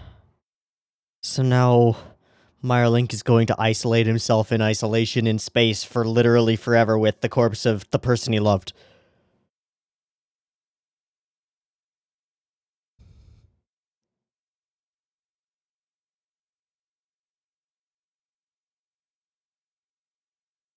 Oh no.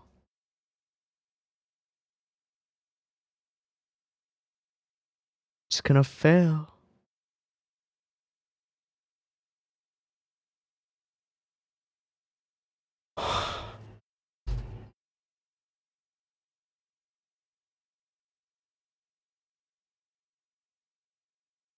But there's still no hope. There's still no victory, no...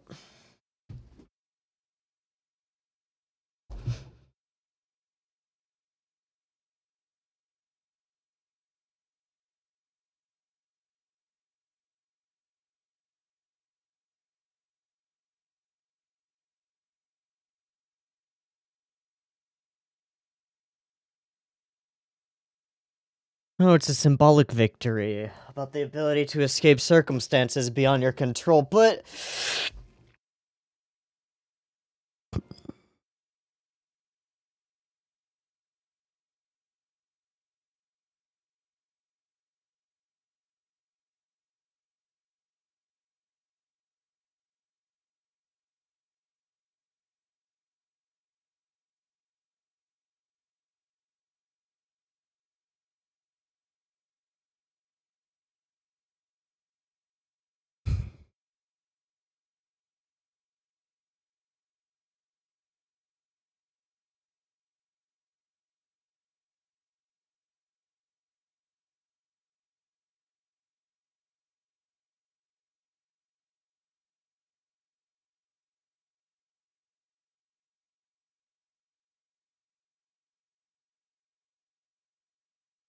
This is far future. This is her funeral, isn't it? Layla's funeral.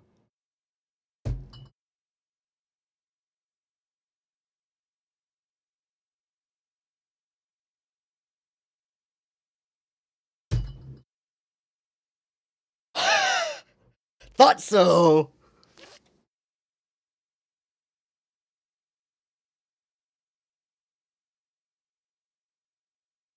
Uh...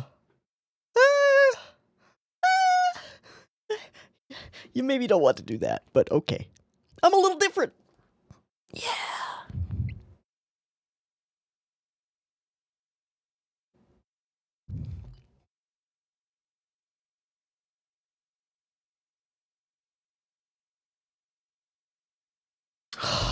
Because she made an impact and had people who loved her.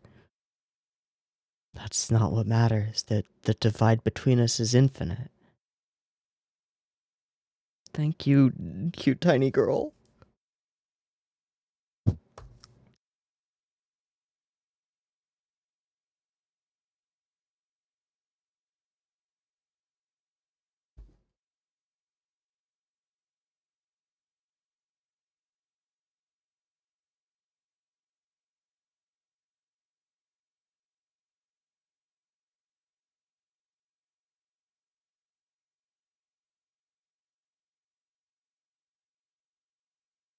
Up to space?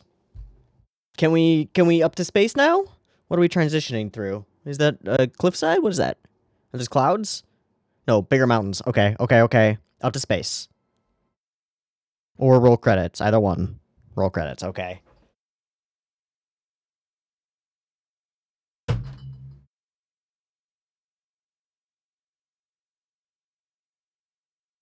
Everyone walks in agony everywhere they go. Yes, that sounds about right.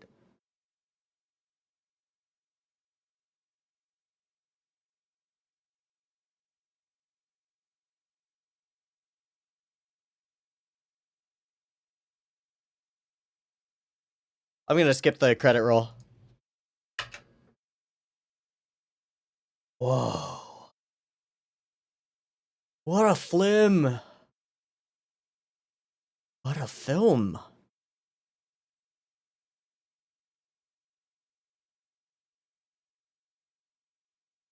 Okay, so Left Hand is a character with the name Left Hand. I kind of want to understand the lore here a little bit more, because it's not like I'm gonna be spoiling myself for the rest of Vampire Hunter D, which is never gonna come out. I want to know, like, what's the canonical deal with D and the hand and stuff. I want to know what the hand thing is. What's the deal with that? I'm gonna look up some stuff. I don't know. Okay, so canon that I can find on the wiki. Nobody knows how his left hand got there. It's a symbiotic entity that just lives with him and is there and is male and likes women, apparently. Cool. Also, canonically, it's unclear but pretty evident that D is meant to be the direct blood descendant / son of the vampire king, who is generally referred to in the books apparently as the sacred ancestor. And also, the whole history of this story occurs post a nuclear war in 1999, which wiped out most of humanity and caused the rise of the nobility, which then took over and, like, resulted in this eventually. This being post the major downfall of the nobility that took over after the Cold War heated up. Oh, okay. That's really interesting, but also irrelevant to the film. I gotta look for one more thing. I think it was in Cyber City OEDO. I gotta look for it. Yeah. Yeah, the Benton episode. Right.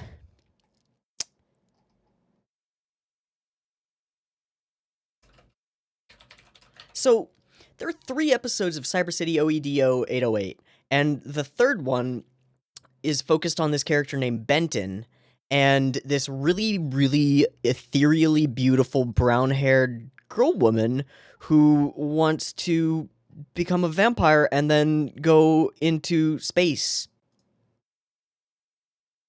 Her name is Reimi Masuda. Once a subject of unethical experimentation into immortality, the experiments carried out on her by Shuzo Sayonji turned her into an immortal vampire. Yeah. And then we have 2 vampires fight. And then instead of killing her, Benton, the main character of the episode, puts her into a cryogenic capsule, letting her drift through the stars, perpetually dreaming, so as to avoid continuing to infect people with her vampirism, and also to avoid the inevitable, like, she has to kill people to remain alive. Maybe some similarities there? I think there are maybe some similarities there. Like, 1, the character design of Reimi Masuda is the same as the character design for Charlotte, except that Charlotte has more detail in her because movie, and it's also more beautiful. Okay. 1990 to 1991. So, like, what? So, like, 10 years before Vampire Hunter D, this idea came to be. I mean, okay. Also, a lot of the same sort of, like, visual flair around vampires was definitely in that Cyber City OEDO 808 episode. Whoa. Okay. I'm sorry. I'm getting caught up in, like, little weeds and things, mostly because I don't know how to this film. First off, thematically, I'm not quite sure what our eventual goal was, except that there's, like, a lot of, like, pessimism and futility and stuff, and it sucks. If I had to put my feelings about this film, or, like, my big takeaway from this film, concisely, I could do so very concisely with one word: atmosphere. 'Cause it's amazing on that front. All of the things that I sort of expected are all here. They're all just more and better. Every character, every shot, every, like, location, every piece of equipment and technology and stuff, every fight, every power that any of the characters expresses is way beyond what I would expect from anything. The amount of depth of characterization for everybody, for Marcus Borgoff, for Layla, for Dee, for Meyer Link, for Charlotte, for Carmilla even, which has way too many layers to it. They all feel real. Real results of horrifying stuff. Also, Angel's Egg, dude. It's, like, everywhere in this film. Like lone male hero-ish character who wanders the the dilapidated wasteland of humanity with a large cross-shaped blade thing on his back and stuff. The whole vibe is, like, the same, except more. And this world is lived in. I mean, we paused once, and believe me, I resisted the urge to pause many times, but we paused the once just to talk about this opening sequence, because this opening sequence is, well, it's the introduction to our atmosphere, our vibe. Ruined, futile, pessimistic, dark, terrifying. And we don't understand it. That's the first thing that we get. This is a very clear-cut situation, right? Evil vampire comes into the town that is afraid of the vampires and steals away the beautiful woman. So simple. It makes perfect sense. Except that the woman sent him a letter genuinely requesting that he come and steal her away because she wants to be with him and actually loves him. Oh, it's a little bit more complicated than we expected, isn't it? I can't get over this first shot that we have of Charlotte. I can't get over it. It's so beautiful. It's so beautiful. The wrinkles in the clothing and the highlight of her neckline. All of the detail of her eyes. That's one of the things that just so stand out throughout the film is the eyes. And it's one of the ways that we prevent ourselves from really understanding D. We hardly ever see his eyes. They're almost always covered by his low-brimmed cap.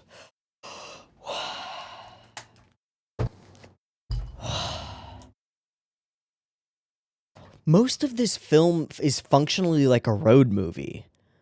Like almost Mad Max-esque, in that what we do for the majority of the film is follow 3 separate sets of characters as they converge on one location and then duke it out. Those being the Borgoff people, or the Marcus brothers, or whatever, D, and then Meyerlink and Charlotte, right? We're just following them as they move through this landscape the entire time. It's all a chase, with 3 major plots that all just converge. Oh my god. I don't know how to put this. It fits under the umbrella of atmosphere, but I want to separate, like, the idea of atmosphere from, like, slow shots and particular music and or the atmosphere that is tension building. And I want to talk about something specific, which is just the aesthetic of the film, which is gothic but not, and post technology opulence. This is the City of Night is a dilapidated space station with opulent architecture. Like, what does that tell us about the technology of these people? That we've gone all the way back around to Gothic ideals of aesthetics, and then integrated those Gothic ideals with the technology that's capable of creating a city of night in space that I assume, here's my assumption of it, I assume that it orbits on the side of the planet away from the sun, right? And is kept in a locked position so that it is never exposed to sunlight and vampires can live in peace, right? The whole idea is that they just want out. Nobody wants any of this. Everybody's doomed. Charlotte dooms an entire village and her lover and herself by having feelings. This is not a very positive narrative. It kind of sucks. Everything is bad, and everyone dies, and all that happens is that D lives on and continues to be. Jesus. Okay, how many main character hero walks out of the desert to a bunch of antagonist individuals sequences have you ever seen? I don't know, have you ever seen a Western movie? Because that's just Clint Eastwood walking out of the fucking desert. It just is. It's so perfect. Also, the varieties of weaponry that they have, like this, the rifle that's closest to us kind of has some of the nature of like a repeating rifle, but the one behind it, his is like a gigantic, it's like a fucking Halo sniper rifle. It's totally different. All these different weapons and different pieces of technology. And then the terrified, wrinkled, hard-working faces of these men as they stare down this dark, cloaked embodiment of death with his fluid animation and his gorgeous fabric stuff. And it's so cool.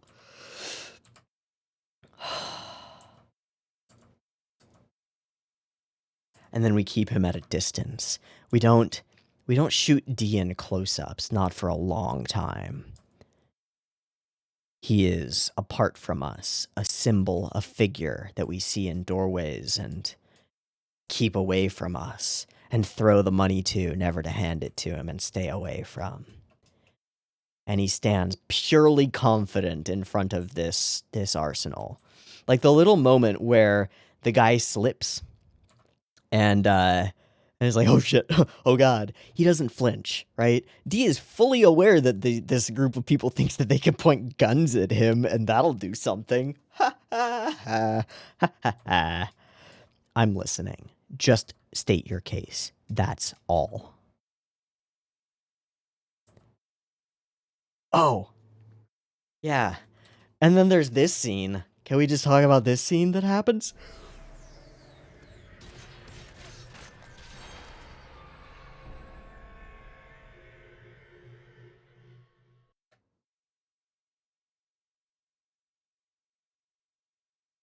Jesus.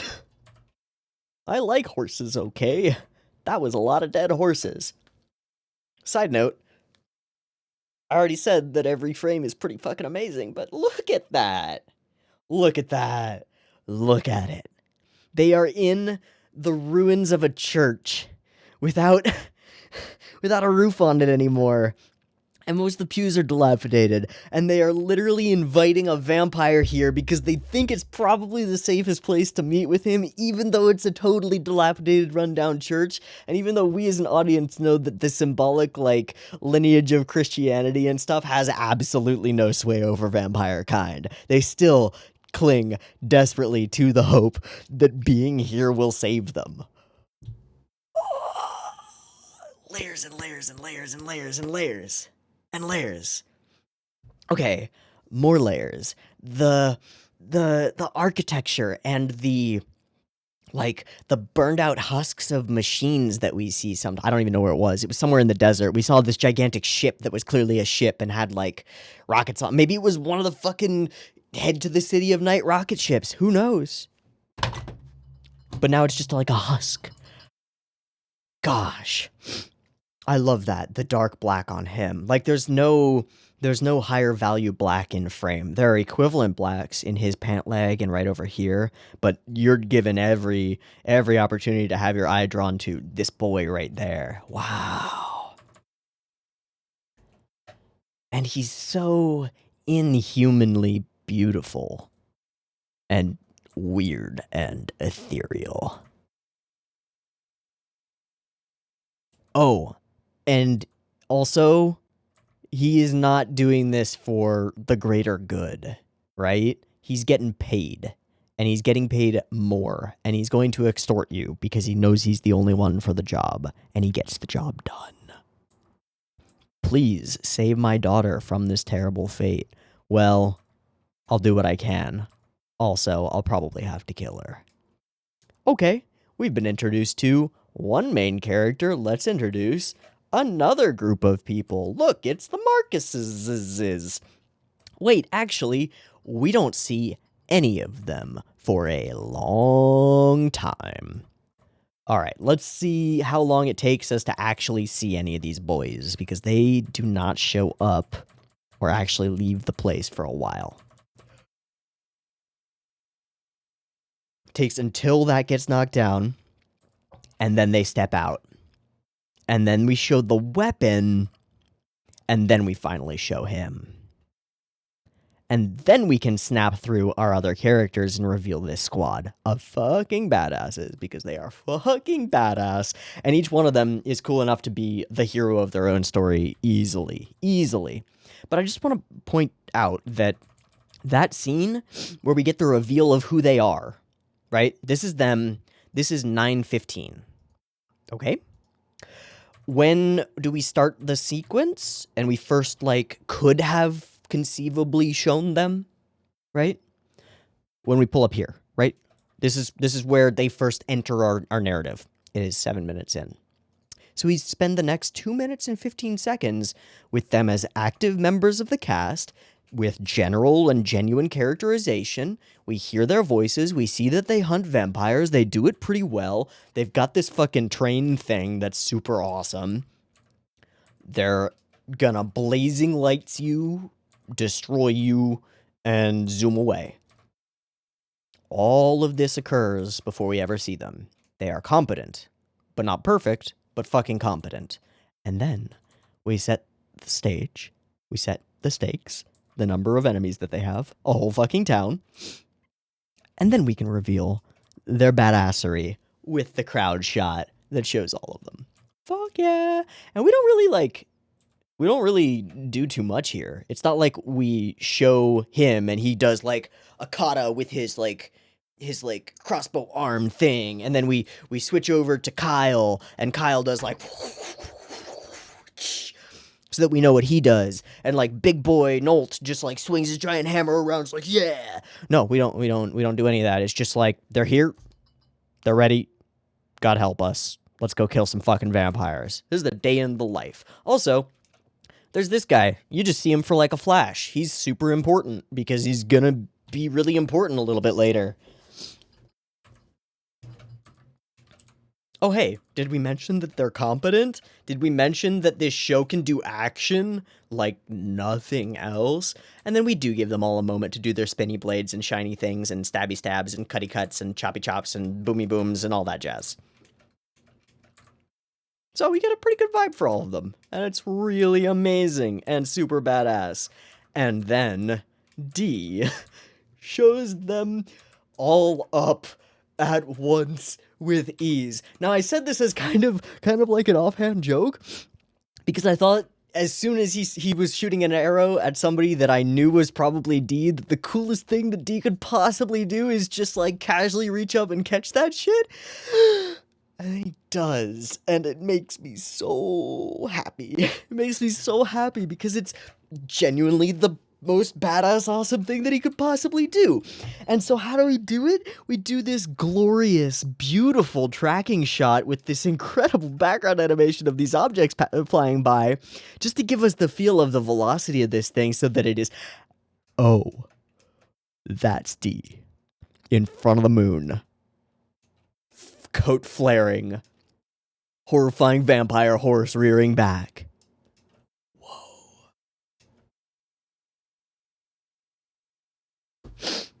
Whoa. He's pretty cool, dude. What an iconic. It's just instantly iconic. Instantly. Now, I don't want to say that D is the best vampire that I have ever seen in television or film. But I think D is the best vampire that I've ever seen in television or film. And he's not even a vampire. He's a dhampir. Fine. Meyer Link is the best vampire that I've ever seen in television or film. Boom, we did it. And D is cooler than Meyer Link, so... Holy shit. Also, just the tech. The folding down recurve crossbow that is apparently repeating that he has in his arm. Amazing. D. We get that little bit of perfectly woven in exposition for the purposes of us, the audience, but really it's just this guy telling his friends that he's heard about that crazy vampire hunter over there, but really it's just exposition for the audience so that we understand that this D dude is something serious, but we already knew that. But it's still there and it's woven in perfectly. Wow. The squirrel story. I'll become a squirrel. We get there's something about this. We get a pretty solid vibe off of these characters. This is an A-team squad. This is their homies. They get along. They've been together for a while. They joke, they laugh while they go and murder hundreds and hundreds of vampires, because that's what they do. This is life. They're a squad of soldiers, a band of brothers. That's what they do. This is who they are. Kill vampires, make jokes, make money. Boom. Easy. And Layla goes off on her own. Oh boy. Okay.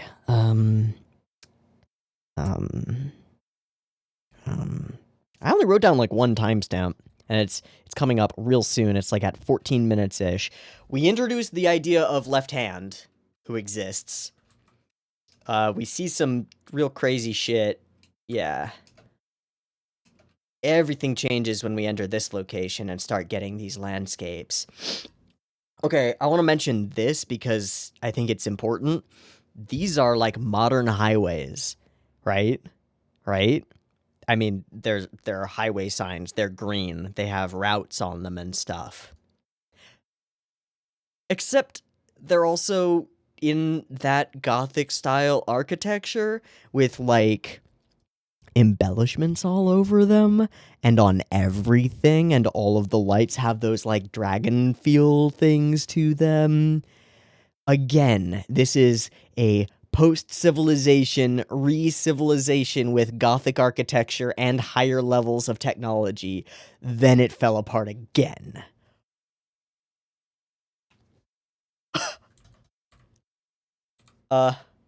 Also, he can just use his hand to, like, track shit, which is pretty fucking crazy. Okay, I put 14 minutes, smooth turn. Yeah, so sand mantas are a thing which exists, which is super dope. It's not that.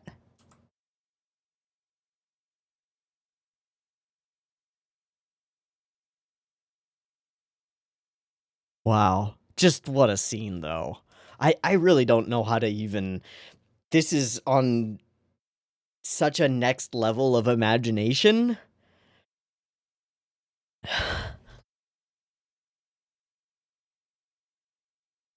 A whole portion of the world has desertified, and we don't really know why.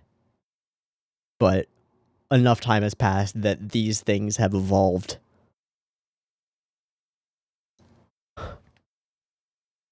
Okay, I guess the cut that I wrote down for was this one. Just because it is so fucking smooth looking, and that's because it's all on ones. Okay. I was wondering if that was what was happening here, and it is. So yeah, once we hit, I think it's 2s here. Yeah. 2s until...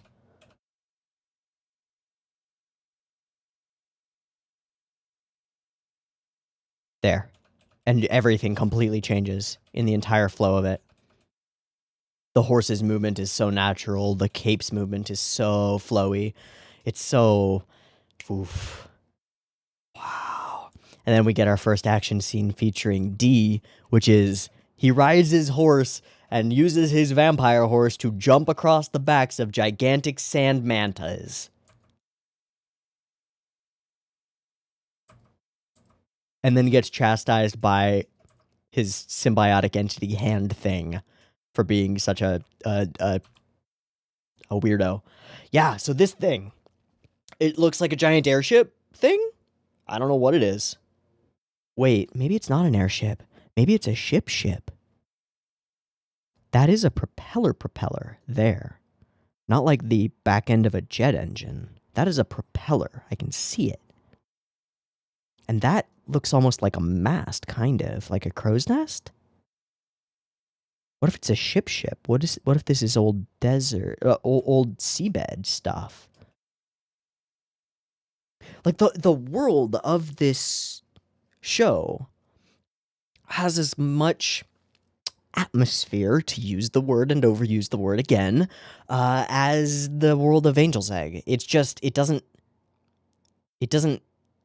relish in it as much because it's just the norm to the characters, right? And it's not trying to do this like more psychological, more ethereal, atmospheric sort of thing. It's just telling a story in a world where that is the atmosphere and all of life is inundated with all of this. It's so unique. Because, well, the atmosphere is so dramatically there, it's not the focus. Okay, I'm gonna make a weird note here. This scene, and then particularly this scene, where there's, like, life and color to it.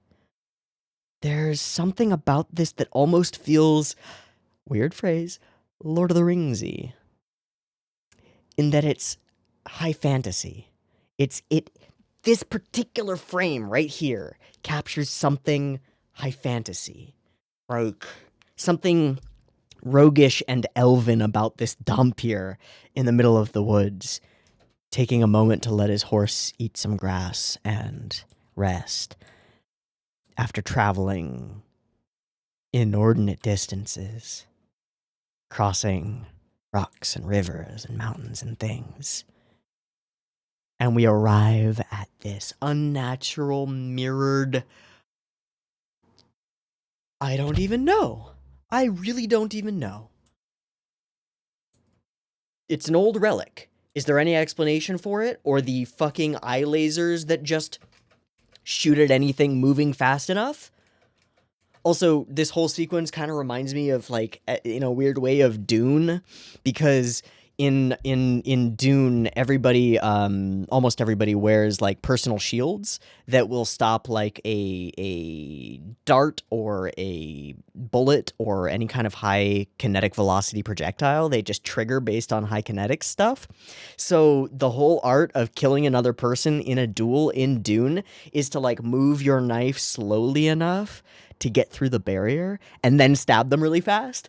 So it's like, it's really interesting because he's using these rocks and, like, flicking them every which way and causing the things to shoot them, and then he's just moving very ploddingly, very slowly, very carefully, and makes it.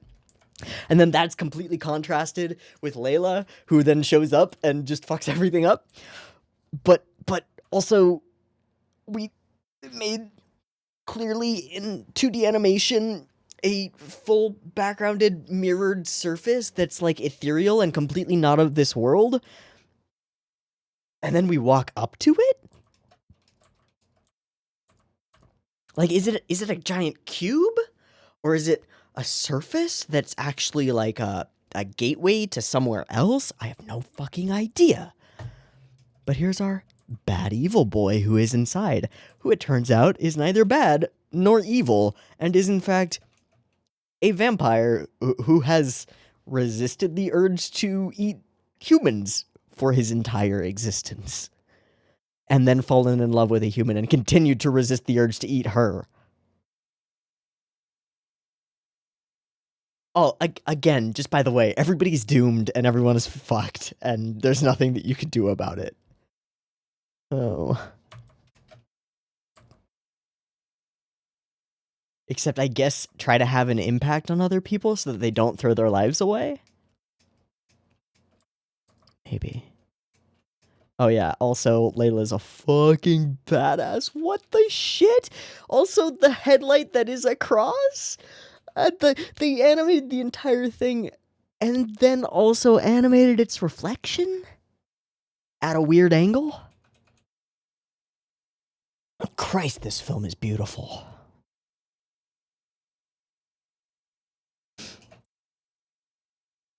And then our first face-off. He really is very DOE. Oh my god, and the actual battle sequence is so cool.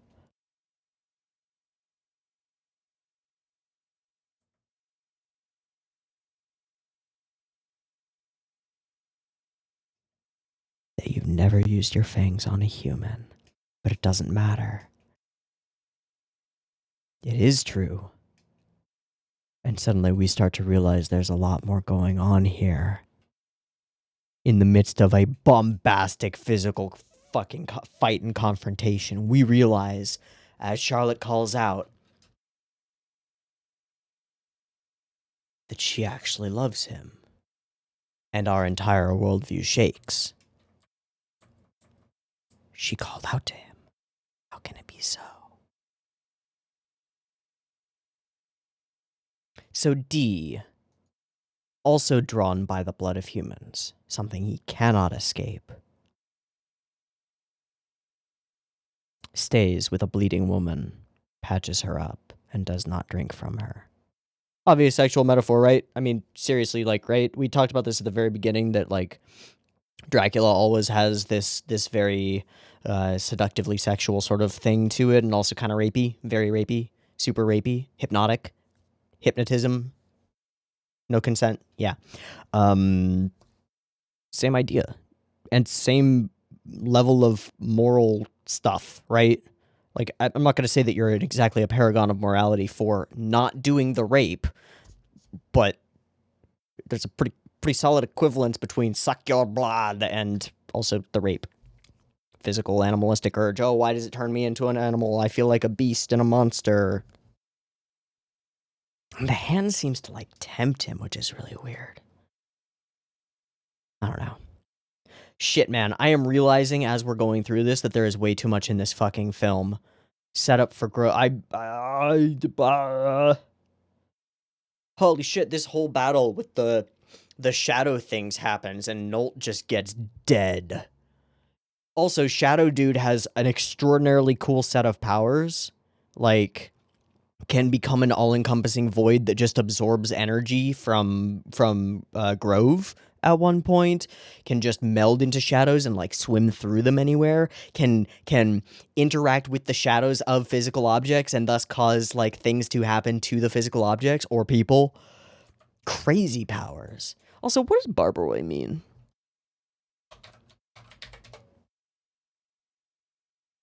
Greek word for barbarian, which is what the Romans called themselves. So they are the uncivilized people. I wonder where they came from in canon. I don't know. Yes, this doesn't go well. Gosh. And the creepy Barbaroi guy who's like, oh, we're just doing our job. Just murdering you. And then Grove, who's clearly killing himself every time he uses his powers like this. But when he uses his powers, he seems to be able to escape into this ethereal, creepy joy. There's this, like, smile on his face, but this deep pain in his eyes at the same time. And also he looks like Caesar, because he's got scarves and stuff. I don't know, man. And we see in her eyes this, like, tension between being happy that he's getting the job done, but also he's killing himself to do this, and he's notably skinnier than he was just a minute ago. But it's all gorgeous and horrifying. But yeah, Shadow Dude, nope. Big nope. Every scene of D riding is just so beautiful. And we chop him up. Jesus. All of the architecture, all of the framing, every landscape. See, this is the problem. I'm getting caught up in the everything.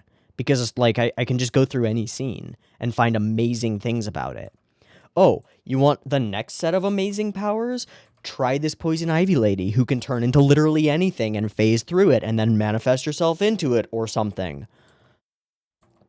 And then bubble through your vehicle and then turn into thorn spikes that just... What an idea.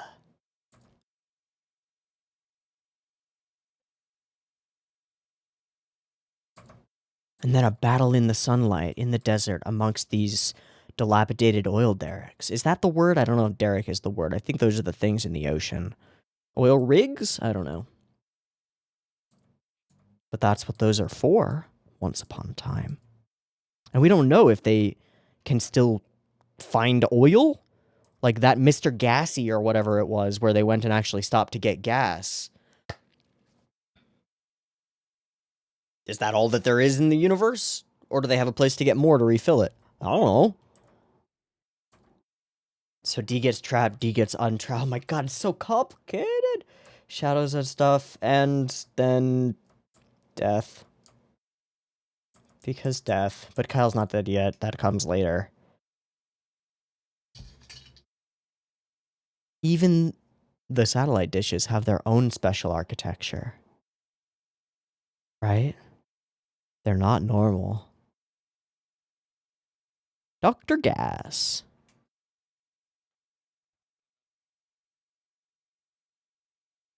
Everything about this world is so fucking fascinating, man. And then this fucking sheriff guy. He looks like slightly middle-aged Clark Kent, and he's a dick. But yeah, I mean, she tries to use him for purposes. This whole sequence is so cool.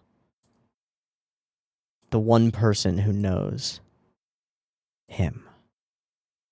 Also, I wonder if, like, vampire horses are just a thing that exists. These, like, horrifying horse beasts. I guess we don't really see any horses that aren't like that, do we? Like, with the red glowing eyes and such. I don't really know. This is such a simple move to pull the camera out through this window and reveal that she has literally framed him.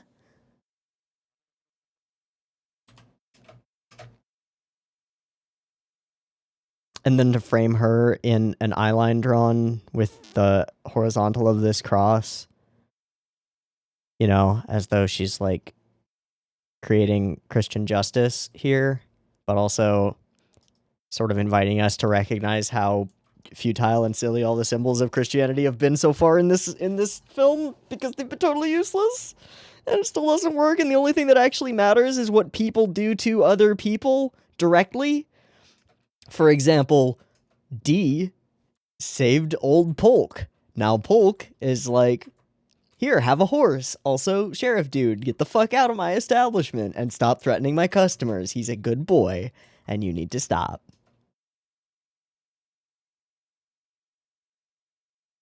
You know, it's almost like we're trying to make a statement about how symbols of morality collapse over time eventually, and especially collapse in the face of power, whether that's power by mob rule or the power of fear or the power of the ruling elite.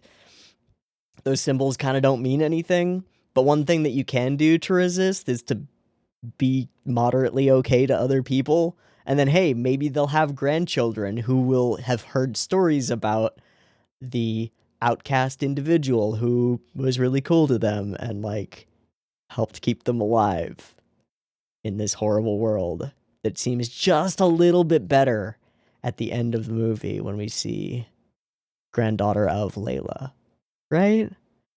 It's like there's some kind of personal message about personal actions mattering even if they don't matter in the grand scope of things. A little bit.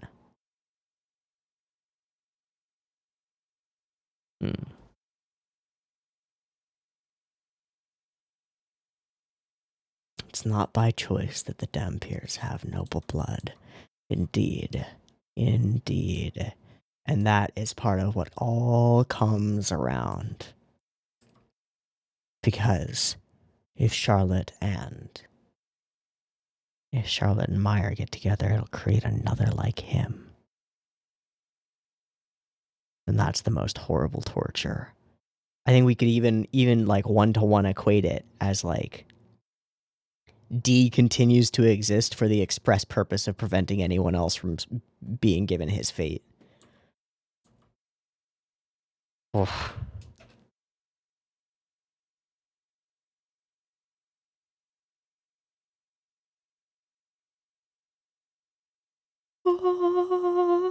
Angelic.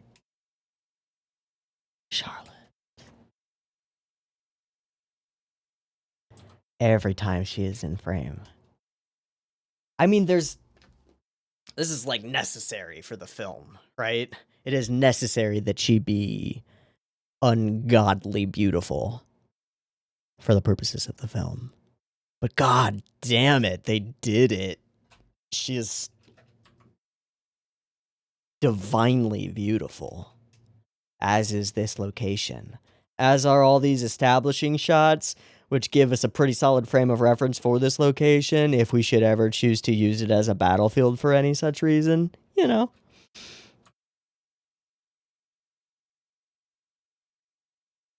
But it's also this, like, this beautiful area with beautiful Greek-inspired architecture that's all destroyed and dilapidated, but part of the beauty is the fact that it's ruins. And here, amongst these ruined pillars, in this thin layer of water, he approaches her. And that's the ripple. Understand or no, he cannot allow what that will lead to. There's an inevitability, a star-crossedness, an utter doom.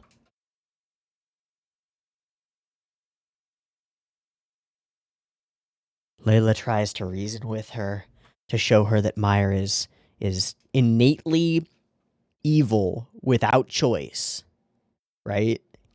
Can't help it. And she goes, yeah, can't help it, but it was my fault that he did that. She takes all of that blame upon herself. Because she loves him. And Layla's got her own deep complex, right? This line is so indicative of it. You saved me, and you see where it got you? Like, it's not like I have a choice about turning against you and being an asshole to you.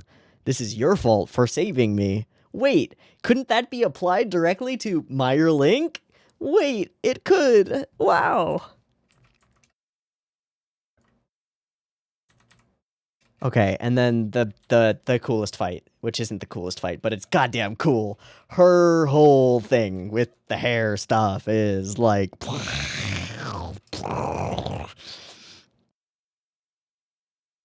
And then she just woof into the wood and swims around in it. And he is in a bad way right now. Barely alive.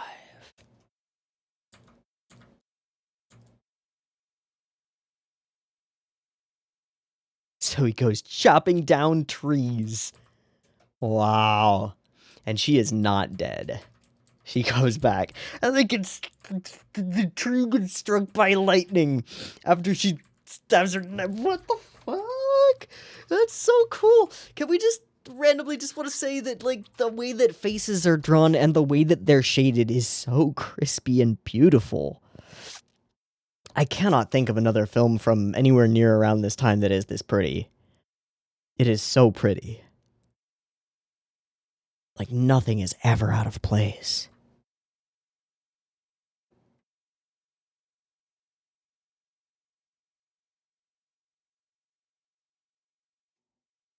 Everything in the like slight variations around the eyelid, the way her upper lids are, the slight curve of her eyebrow which changes as she expresses things, the little line underneath her lip creating almost a pout as she moves from here to there.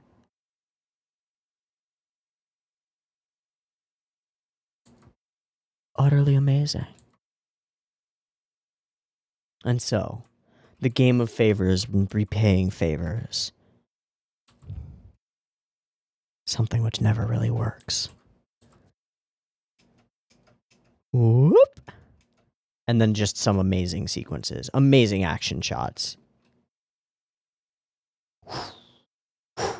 Boing. Flash of lightning. Medusa.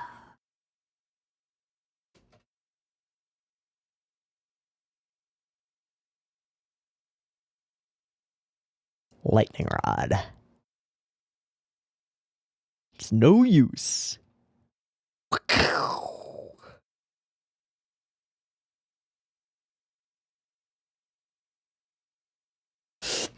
And then we see her corpse, her wooden corpse, burning in the rain, right? Like, that's the next scene. Oh, it's so cool. It's just the coolest thing. It's just the coolest idea. What the fuck? And so she's forced to stay with D. But, like, not because, like, I want to or anything. Baka. Where's the frame? Where's the frame? Where's the frame with her and the gun? And the gun and her. No. Not this one. Not this one. This one's the faraway one. This one. I love this frame. I love everything about it. I love the way that D's hat obscures his eyes, but also, like, creates this line in the foreground that curves us over and brings us into her. How, like, innocuous the gun's presence is, even though it's, like, so obviously there constantly. The sort of nonchalant but still incredibly tense posture that she has this whole time. It's so cool. And the rain constantly coming down. Why do you keep being a hunter? What choice do I have? I can't be human, and I'm not a noble. I am outcast forever and always. And so I hunt my own breed.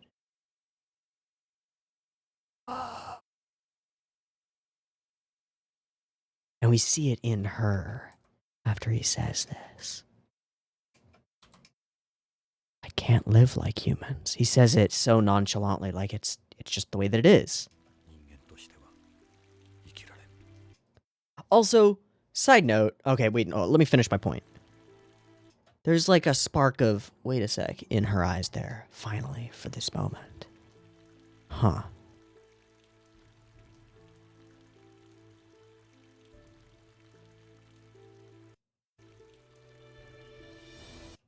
And then a little bit of a hardening, like it's something that she doesn't really want to consider. Kind of like she doesn't really want to relate to that grieving girl that is her. Okay. I want to make another note, and that is, there is a powerful choice in making D our hyper badass, super, I guess you could call him like a masculine hero, whatever. Making him speak almost in a whisper all the way through. It gives this incredible gravity to everything that he says in a way that being loud and bombastic could not. And it contrasts him perfectly with the brothers, the squad, who are all kind of like, woo, kill some vampires. No, D just speaks very quietly. Almost as though he's only speaking for himself. And it makes him infinitely more interesting. Curious. Here is a soft-spoken man who literally carries a big fucking stick. It's a sword, by the way. It's such a cool choice, just to make him quiet. Simple, beautiful choice.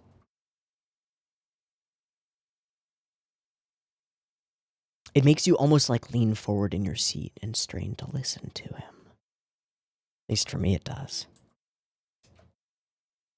Okay, bridge trap. Explosion. And it's at this point where, yeah, they start doing the thing. They take the girl. She's still human. He does his wolf sensey things. And we see, like, the veins of his eyes, which is super cool. But yeah, he eats some silver arrows just for fun. Oh yeah, not such a big deal at all. Ha ha ha. And then takes all the bombs and throws them down.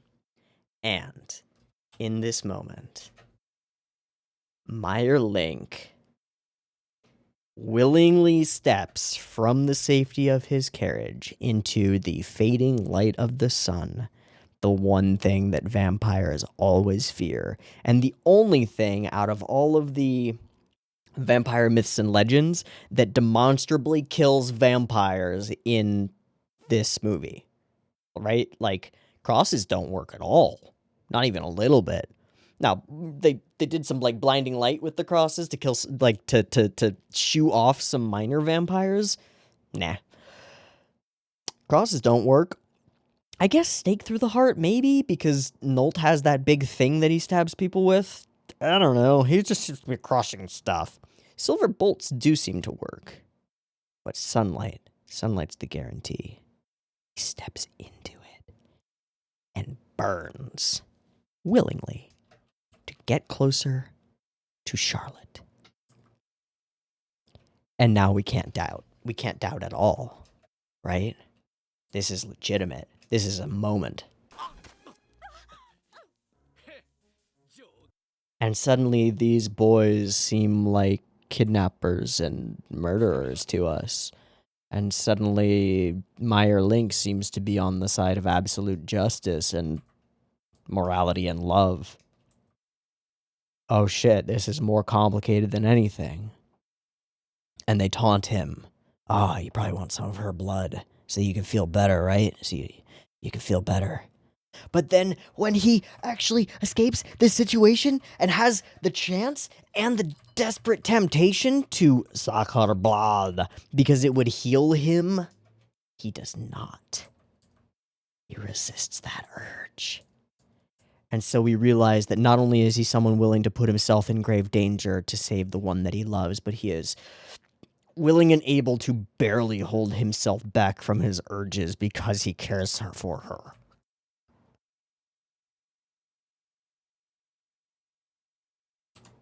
He's not evil. He is at war with his own nature. As is Dee. As is Layla. The only people who seem to be evil in this film are those individuals who accept and relish in their own nature. Whether it's the Barbaroi, who are just like, we're mercenaries, it's what we do, we've been paid, we won't let you leave. Haha, they seem pretty bad. Or the brothers, who end up being kind of murderous and embracing their very human nature and like taunting and torturing the evil thing that is evil, which is real, like philosophical argument wise, like humans are really willing to indulge in sadism if you give them just like a hint of a shade of moral standing on which to be like, oh, but they're bad because they're insert stereotype or minority or whatever here, and they're bad, so you can murder them. It's fine. Feel good about it, actually.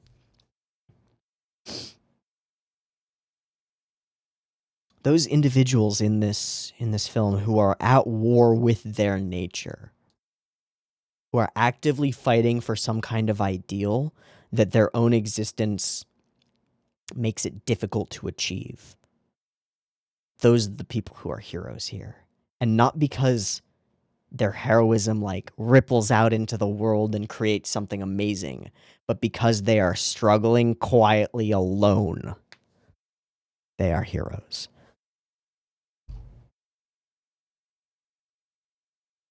I mean, this is an idea that's just emergent in my head. I didn't come to this conclusion earlier. I'm just having this thought. But, like, Carmilla desperately wants to return to a world where she is powerful and can indulge her nature.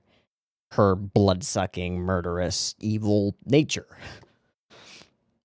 And that is painted by the show as utterly evil. And it is. She's the primary villain who we fight. But the real villain is the reason that we're fighting, right? Like, this endless bloodshed, this unnecessary death. We don't win against it. Because it's not a thing you can win against. You can't win against violence or war or hatred or lust for power or just plain lust. You can't win against those things except in your own heart. And this film shows that, doesn't it? Hey, we gleaned a moral from it. We did it. I said at the beginning, if we could glean one interesting thing from this film, I would be happy, and I am. Boom. There you go. The point of Vampire Hunter D Bloodlust, an incredibly complicated, multi-layered movie with deeply entrenched ideas that come from the multiple mythologies and are all layered on top of each other in a world that's post-human. It's just to be strong in the face of temptation. That's it. That's all there is to this whole thing. Yeah, definitely nothing more here. There are a million layers here and a million messages that you could take if you want to. Or none. It's also just a really good vampire movie. And also a really good gothic movie. And also a really good just art piece. And also a really good horribly tragic love story. And it also has a really cool hero who's kind of a fucking badass. And a really attractive heroine who's, I don't know if she's really the heroine, but like Layla's there and she's cute, I guess. And she's got really banging eyes is the thing about Layla that really stands out to me, is she's got those bright fucking glowing blue awesome eyes. We don't back down. Even when we should. Okay, there's another one for you. Hey, what's the real enemy of the story here? It's moral absolutism. Vampires bad, kill all vampires. But wait, this vampire is good. Yes, but that contradicts my moral absolute, which is that vampires bad, kill all vampires. Therefore, we kill the vampire. Oh god, it caused problems. It's like we should have backed down and not followed our absolute morality, because it's actually probably relative and individuals can make their own choices, and sometimes treating an individual like they are inevitably going to give in to their darkest temptations just because you are unable to prevent yourself from giving in to yours is maybe a bad idea. Oh, it's a form of projection where you go, I have temptations and I can't prevent myself from giving in to them. Therefore, this individual who is like me but not like me will absolutely give in to their temptations and do the evil. So I'll kill them. Oh wait, they were good and have spent this long not giving into their temptations, so why would I think that they wouldn't spend longer? Oh no, I fucked up. Grove gets it in this moment, right? He's basically pleading with them to not do this. And he loses. And he resigns himself to it. Shit, man.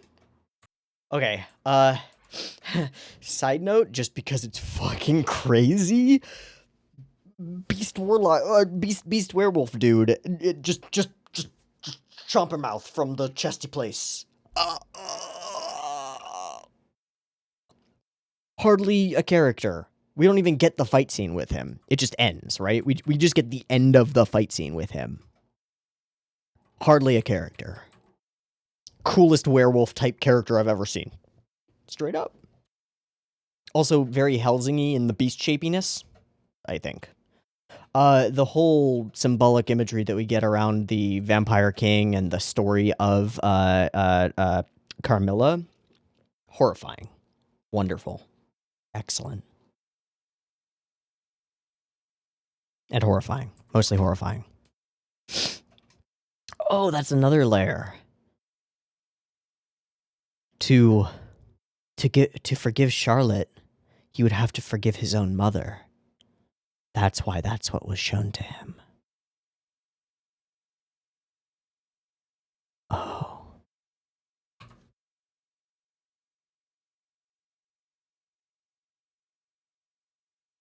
Okay. The actual entrance into the castle is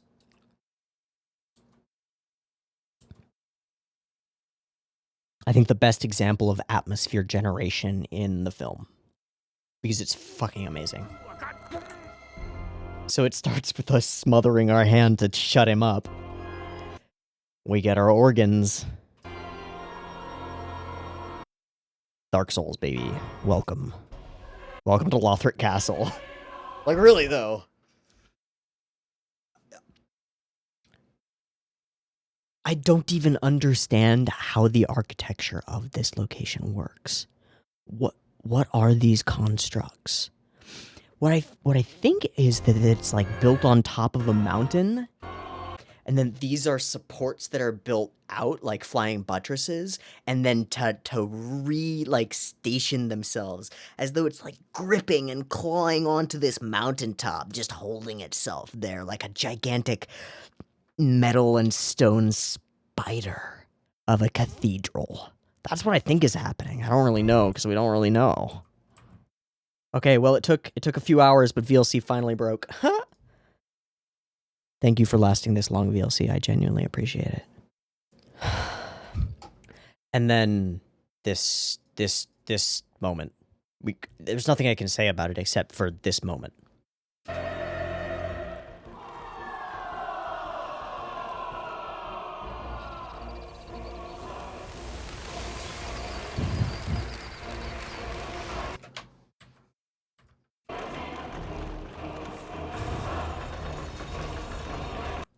This whole sequence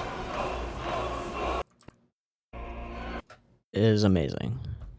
It's just so amazing.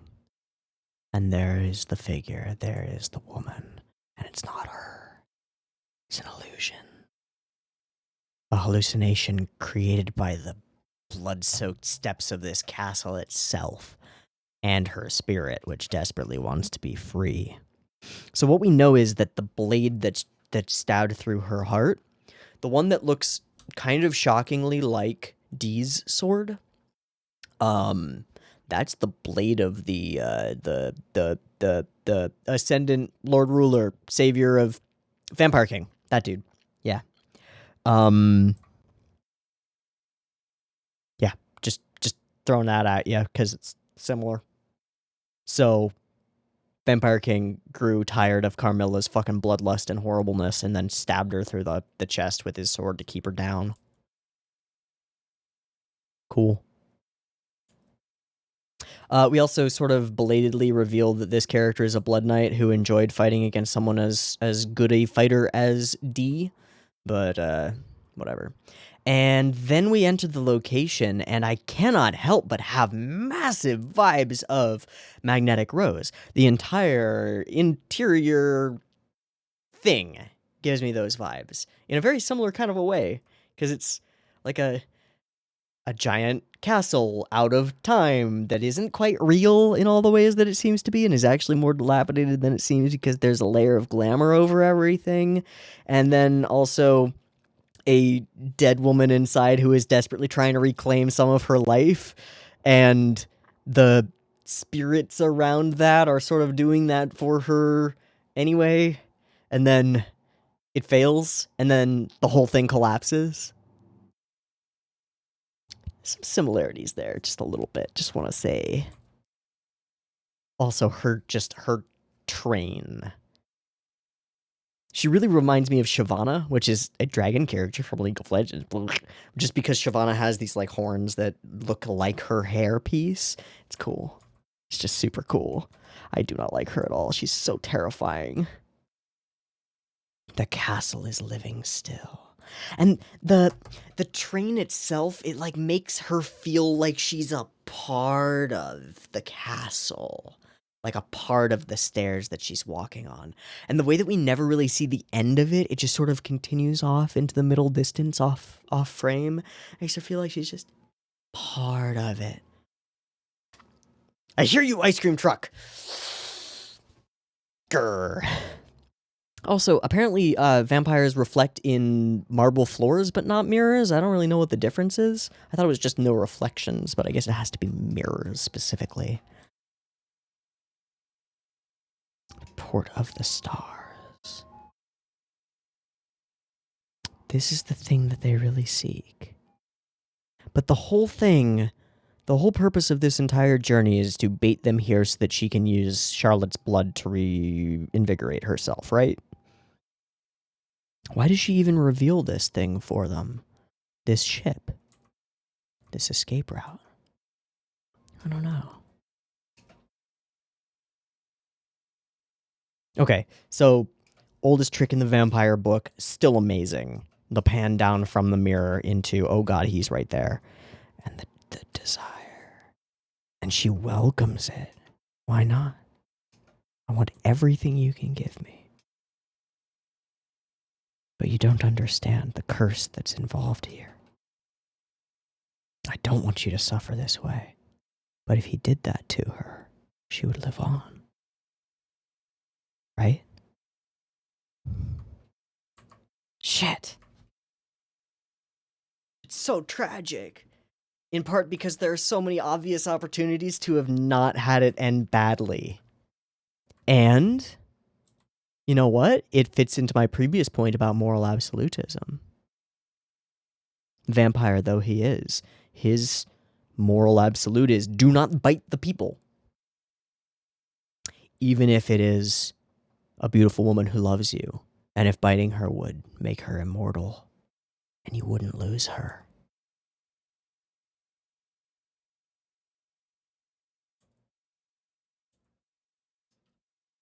You couldn't control the anger of your fangs. If you weren't a noble and if I didn't love you, we cannot turn back.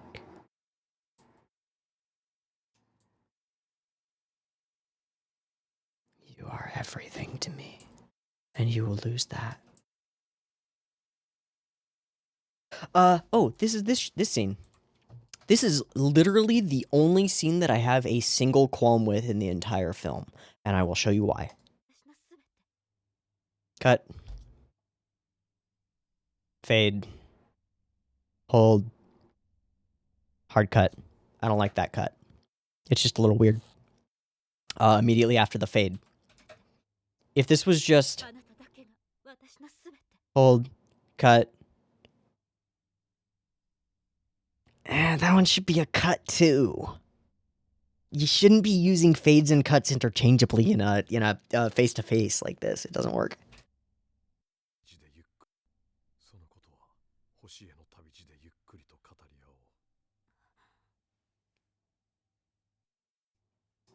That's the one awkward piece of editing in the entire film that I can think of.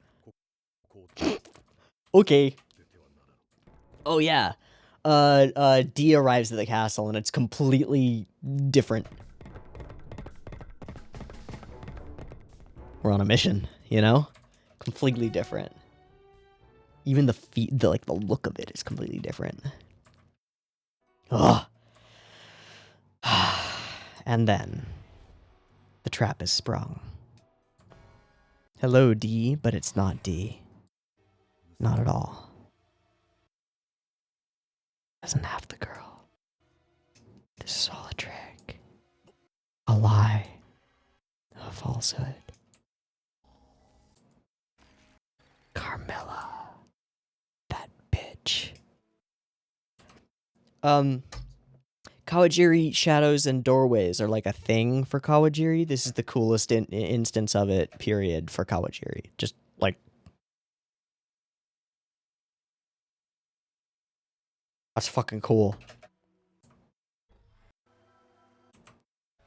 Doors close and we're just enveloped in red. Okay, so he's begging, and then we go in, and angles are all Dutchy, and everything's fucked, and we make some jokes about the nature of everything, and there are coffins around. We split the party for literally no reason, end up in some dark, ominous hallways. Hi, Mom. Hello, Mom. So this is his mom, who's not Carmilla. Whatever, man. The homies are back. There's nothing wrong there. Oh, no. Everything goes bad. Visions and visions, visions and visions. I don't know how quite to read this one, except that there's deep resistance within her to actually knowing herself, is the vibe that I got from it, but I really don't understand. And he just nonchalantly kills his mom in the vision, while she embraces herself. I know you well, I really know you. And then she pushes herself away as he pulls her out of the vision before death. This is just the coolest. Carmilla just appears standing on walls, because why not? She's just a vision. She can do whatever the hell she wants. Super horrifying. Alright, yeah, chomp chomp, choppity choppity, bad, bad, bad, bad. Not good. And then Grove at the last minute. In ecstatic, powerful agony. I just want to talk about this. Like, as he gets here, he's got like a little bit of a smile on his face. And then it fades into this like...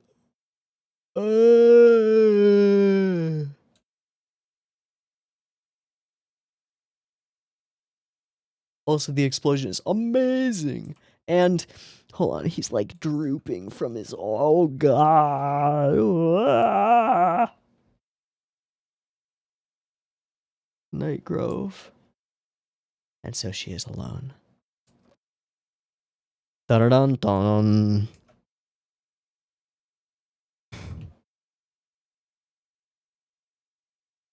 I get this beautiful rotating shot for a scene where a character we have come to care about is murdered under false pretenses by this house.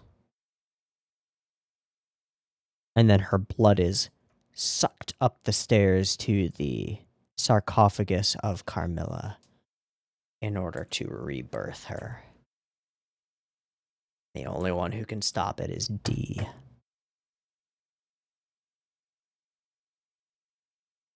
And Meyerlink, a little bit, but it gets more complicated than that. She's a super crazy, scary dragon creature thing, and she's really evil.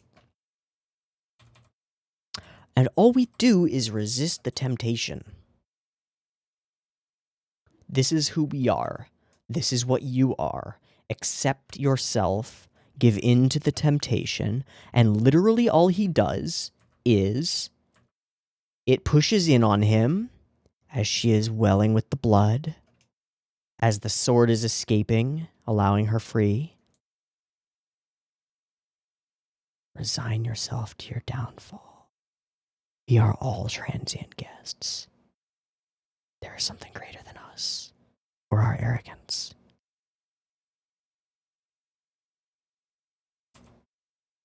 No, immortality itself is our downfall. I feel like there's some context here in the overall story that doesn't make sense, but okay. Yeah, don't say such a thing. I will awaken your true nature, then you will become my servant. And a little bit of booby, but it's bloody, it doesn't matter. Pushes her will upon him. The fangs, the fangs, the fangs. And he resists. With what I can only assume is the strength of his father's lineage. And that's all that was necessary. And it is the same as it ever was. The same blade that stabbed her at first and locked her in that place. Again, she is destroyed. But then this happens, and it's really horrifying and also really beautiful in a weird way that this blood monster tries to attack. Oh god. So, at this point, we have done it. We have victorious. Layla sees this moment between them and holsters her gun. D cannot give them the same courtesy. He must fight. And so he does. And in this moment where all that Meyerlink wants to do is take the corpse of his love and go off into the great space beyond forever, D has to kill him. Feels like he has to kill him. And nobody will win. There is no victor. Except that the hunt will come back to him. What a simple morality. And then we get a fight. It's an amazing fight. It's fucking gorgeous. The way that we intercut between these like close-up shots and these wides to give us character interactions and like moments within the actual battle, the destruction of the environment, the goddamn irony of it all, and the experience of Layla here coming to the same conclusions that we do at the exact same time that we do. I think it was like 5 seconds before she says everything is nonsense that I start going, this is bullshit. Why are we doing this? Stop fighting. That's fucking storytelling, right? Where your audience comes to a conclusion and a character within your story come to that conclusion and it doesn't feel contrived or forced, but the character expresses the same thing, being like, hey, audience, that thing that you feel about the way that this is going, it's valid and we realize it, and that's the point. Because that's the point. So she takes her ring off, the proof that he needs. and tosses it. And D makes a choice not to kill him because of the ring. I don't know if it's the strongest thing ever, but it's pretty fucking cool. And then the entire location collapses behind us. And Layla watches, eventually watches, as some bright flash of light captures their attention. She gets back down off the horse. And in this moment, seeing them sputter into the sky, she begs the universe to let them fly. One last kindness of a sort. The escape that she can never experience. True escape from this terrible world.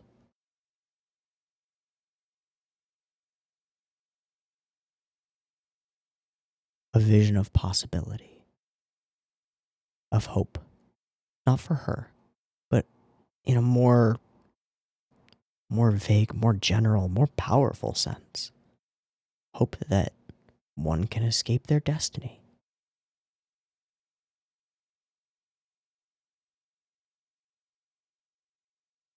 But at the same time, they can't.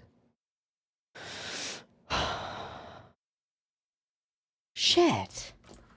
I don't know how to feel about this ending, man. Fly. Please, fly. Did she have those before? Yeah, she did. The bracelets. Okay. I was wondering, because there's this shot where we, like, hone in on them a little bit. Here. Fly. I was wondering if she had taken one of them from each of her compatriots, right? And then there would be a symbolic layer of it. Like, I was going back through to see if, like, if one of them was wearing a blue one, and one of them was wearing a red one, and one of them was wearing a yellow one, and that she had collected them as they died. But no. So, darn. Because that could be really cool. Fuck, that's so gorgeous. I don't mean, like, the person. I mean the visual of it. The way the colors play off of each other. The way all the shadows are done. So pretty. It does. The way this strange castle goes.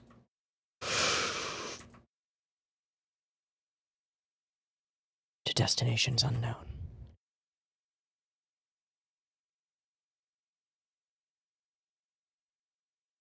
And D keeps his promise. To come to her grave and put a flower there. But it turns out it's not necessary. Because she made a little world where she created love for other people. And that mattered.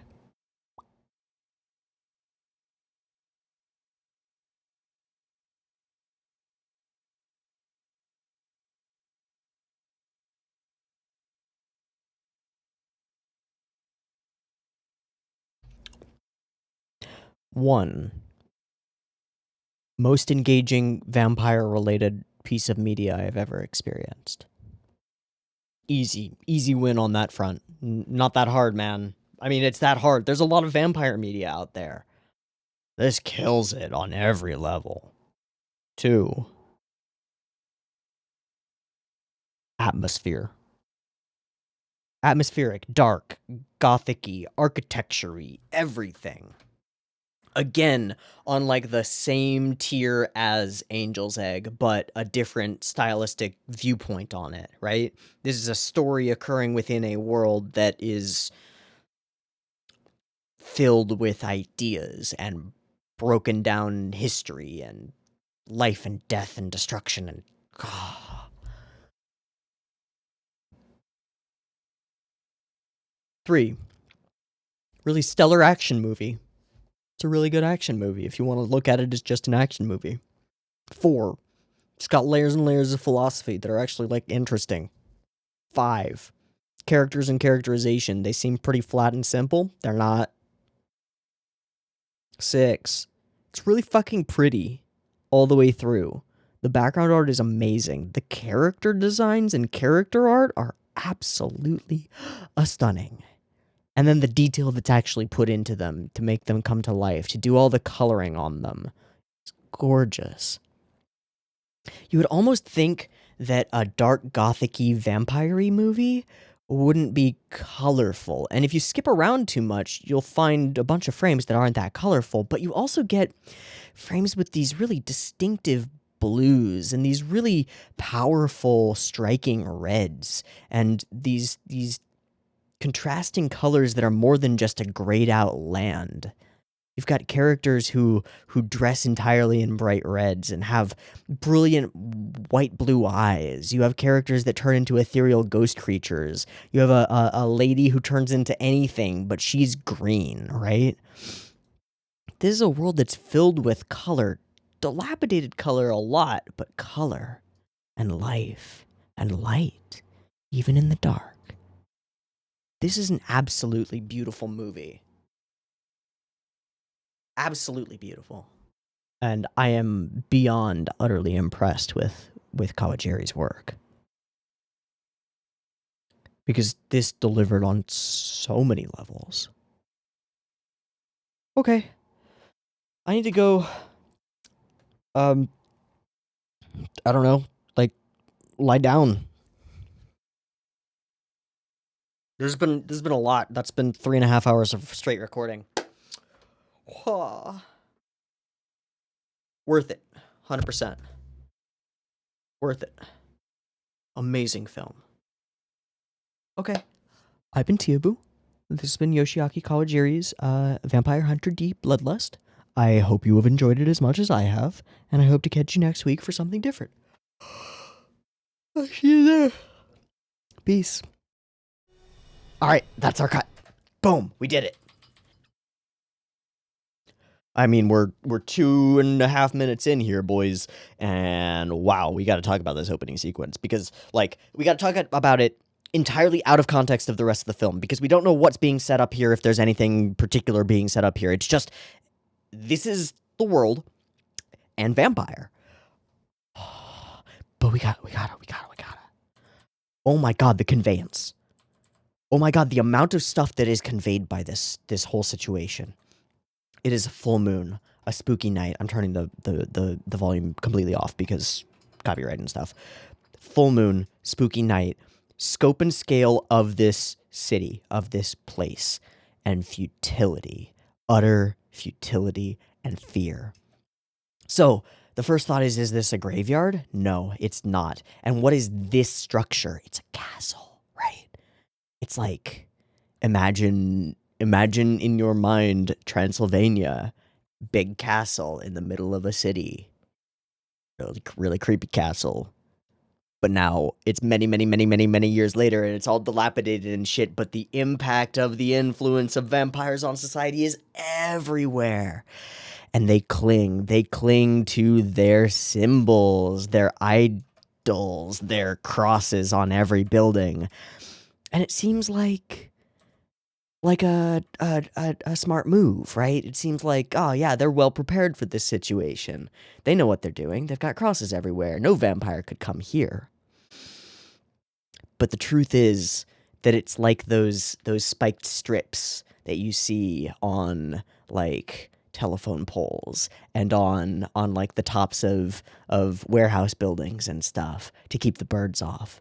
And then you look beneath the spiked strips and there's just caked layers of bird shit everywhere because they don't give a fuck. It's useless against the real power that is vampire. So, out of the darkness, we start to hear gurgling, growling noises, and we associate that with the monster that we're about to see, right? Because this is framed as, there's a monster that we're about to see, but it's not a monster. It's just a terrified dog growling at something it doesn't understand. It's us, and we are cowering. And this is why. As we go by, every cross, mangled, twisted, made useless. The futility of trying to resist, the futility of barking at the night, all of it disappears. And the carriage. clatters down the roadway at insane speeds. The horses armored with spikes on their joints, red eyes, frothing mouths, fanged horses. Oh no. With one giant cyclops red eye slit instead of eyes. Oh no. With these like bony carapace things to make the wheel wells of the carriage. Oh no. And as we pass by a fountain, which happens to look quite a bit like the fountain from Angel's Egg, just throwing that out there, it fucking freezes. Just the presence of this creature is enough to destroy everything that everyone holds dear. And then we cut to here. And she is so beautiful. I don't mean like she as an individual being portrayed through art is a beautiful individual then being portrayed through art. I mean, the art that is making up the person who she is being portrayed to us is fucking amazing. Look at the detail in it. It's like Angel's Egg shit, but with so many more layers of color because there's actually color, but it's also grayed out a little bit because this is dark and scary and terrifying and bad. But the detail in her hair and the lighting in her eyes and the little splash of color of pinkish purple that is her lip. And then the way that she lays here just waiting as the door latch unfolds, the cross itself being unfolded. And we get this stark blood red of these roses that crumple immediately as the presence of vampire makes itself known. Death is here, and you can do nothing about it. It's a total disconnect from the slow Bram Stoker Dracula, who is very slow and intentional, and the whole situation is like hypnotic, right? Like the whole Dracula vampire narrative thing has this massively sexual undertone of this like seductive man who's like, I want to suck your blood. You know, it's got that whole vibe to it. This ain't that, fam. This ain't that. Like, immediately we see, oh, pretty woman waiting for the inevitable to come. And then everything bursts the fuck open and there's this giant fucking vampire thing and it just grabs her and it's fast and it's terrifying. And she's just gone and it's invisible in the broken cracked mirror and whoop. Whoosh. And the cloak whooshes by.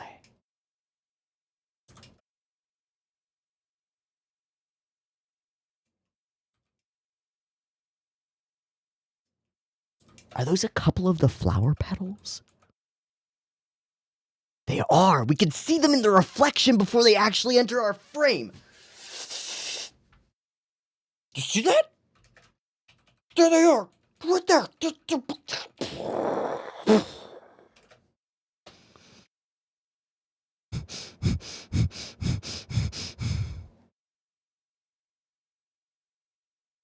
I don't mean to oversell this, but that was the coolest thing I've ever seen in my entire existence.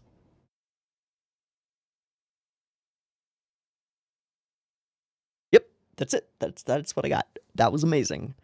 Okay, so then we get our thing that tells us the things. This is like a castle floating around the Earth in fucking space? What is that about? Exactly. Is he a vampire hunter and he got like cast off into space place? I have no idea. Let us continue with the movie the way that it was from the title point.